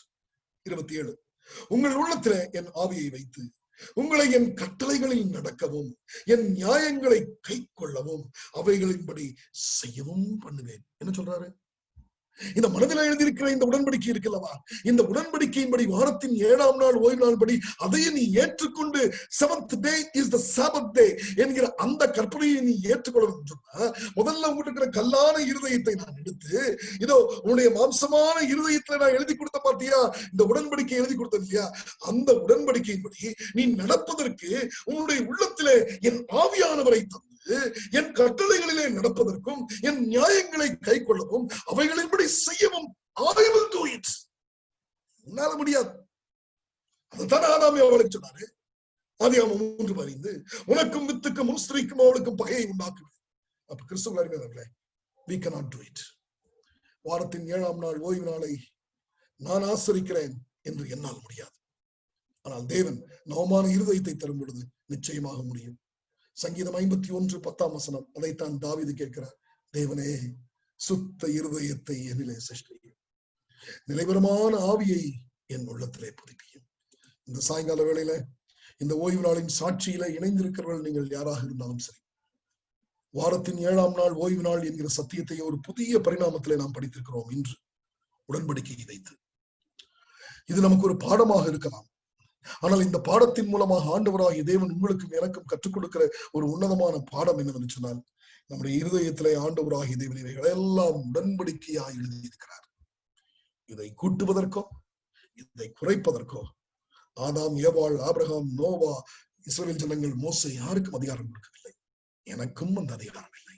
ஆகவே நான் ஆண்டவராகிய தேவனுடைய இடத்தில் சென்று, ஆண்டவரை இதை நான் புரிந்து கொள்ளலன்னு சொன்னா, என் ஃப்ரெண்ட்ஸ் இதை புரிஞ்சுக்கலன்னு சொன்னா, ஞாயிற்றுக்கிழமையை ஓய்வு நாள் ஆசிரிக்க இதை புரிஞ்சுக்கலன்னு சொன்னா, அவங்களுடைய கல்லான இருதயத்தை எடுத்து அவளுக்கு நவமான இருதயத்தை கொடுத்து, அவளுடைய இருதயத்திலும் இந்த உடன்படிக்கை என்றால் என்ன என்பதை நீங்கள் எழுதி காண்பித்திருக்க முடியாது.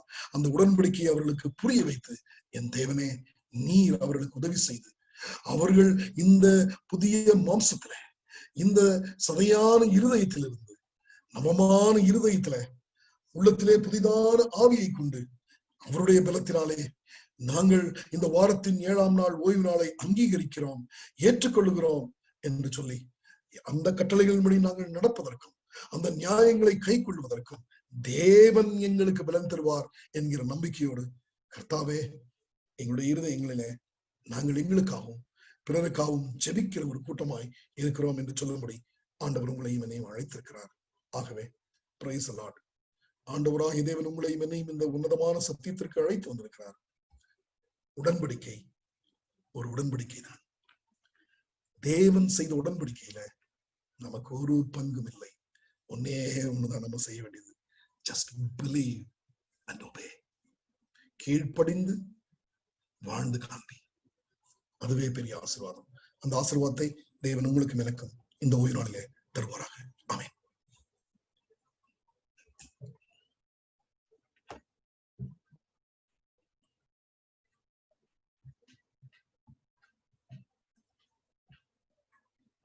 மிகவும் அருமையான சத்தியத்தை நமக்கு அங்கிள் கூறியிருக்கிறார்.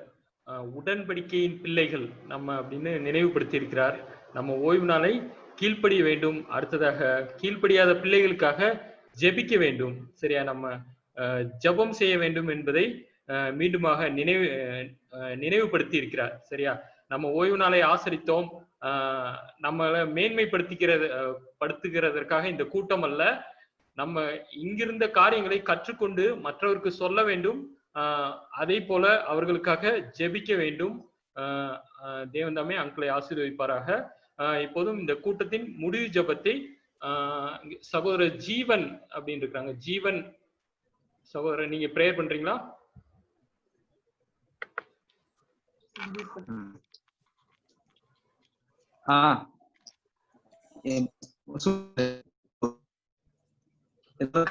ஜெபிப்போம். எங்கள் அன்பின் கர்த்தாவே, இந்த அருமையான ஒரு தருணத்தை இந்த பரிசுத்தமான ஓய்வு நாளின் மாலை பொழுதிலே எங்களுக்கு கொடுத்ததற்காக நன்றி செலுத்துகிறோம் சுவாமி. அருமையான சகோதரர் ஜோசப் பீட்டர் அவருடைய வார்த்தையினாலே நீர் எங்களோடு பேசியதற்காக நன்றி ஆண்டவரே. தகப்பனே, அவரை உம்முடைய பரிசுத்தமான இந்த ஊழியத்தை வல்லமையாய் எடுத்து நீர் கொண்டான கூடி நன்றி ஆண்டவரே. இவர் மூலமாய் எங்களுக்கு அநேக சத்தியங்களை ஒவ்வொரு நாளிலும் நீர் கொடுத்து வருகிறதற்காக உங்களுக்கு கொடான கூடி நன்றி ஆண்டவரே.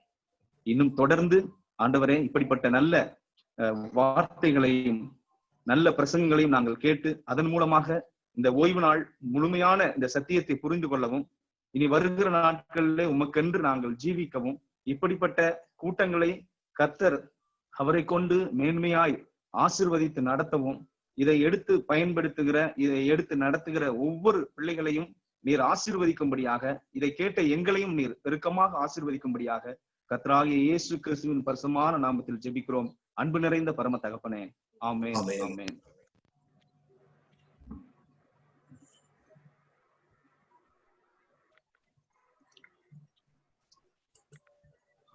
ஜெபித்த சகோதரருக்கு நன்றியை தெரிவித்துக் கொள்கிறேன். மீண்டுமாக இந்த கூட்டத்தில் கலந்து கொண்ட உங்கள் அனைவருக்கும் நன்றி. தொடர்ந்து ஒவ்வொரு வாரமும் நீங்கள் இந்த கூட்டத்திற்கு இணையுங்கள், உங்கள் நண்பர்களையும் அழையுங்கள். முக்கியமாக விசேஷ பாடல் பாட வேண்டும் என்றால் ஓய்வு நாளின் பாடல்களை நீங்கள் கற்றுக்கொண்டு இல்லது நீங்கள் சொந்தமாக எழுதினால் ரொம்ப நல்லா இருக்கும். அதை என்னிடம் வாட்ஸ்அப் மூலமாகவோ அல்லது கால் மூலமாக நீங்க தொடர்பு கொண்டு முன்னமே என்னிடம் சொல்லுங்கள். முக்கியமாக சாட்சி, உண்மையான சாட்சிகள் வரவேற்கப்படுகின்றன.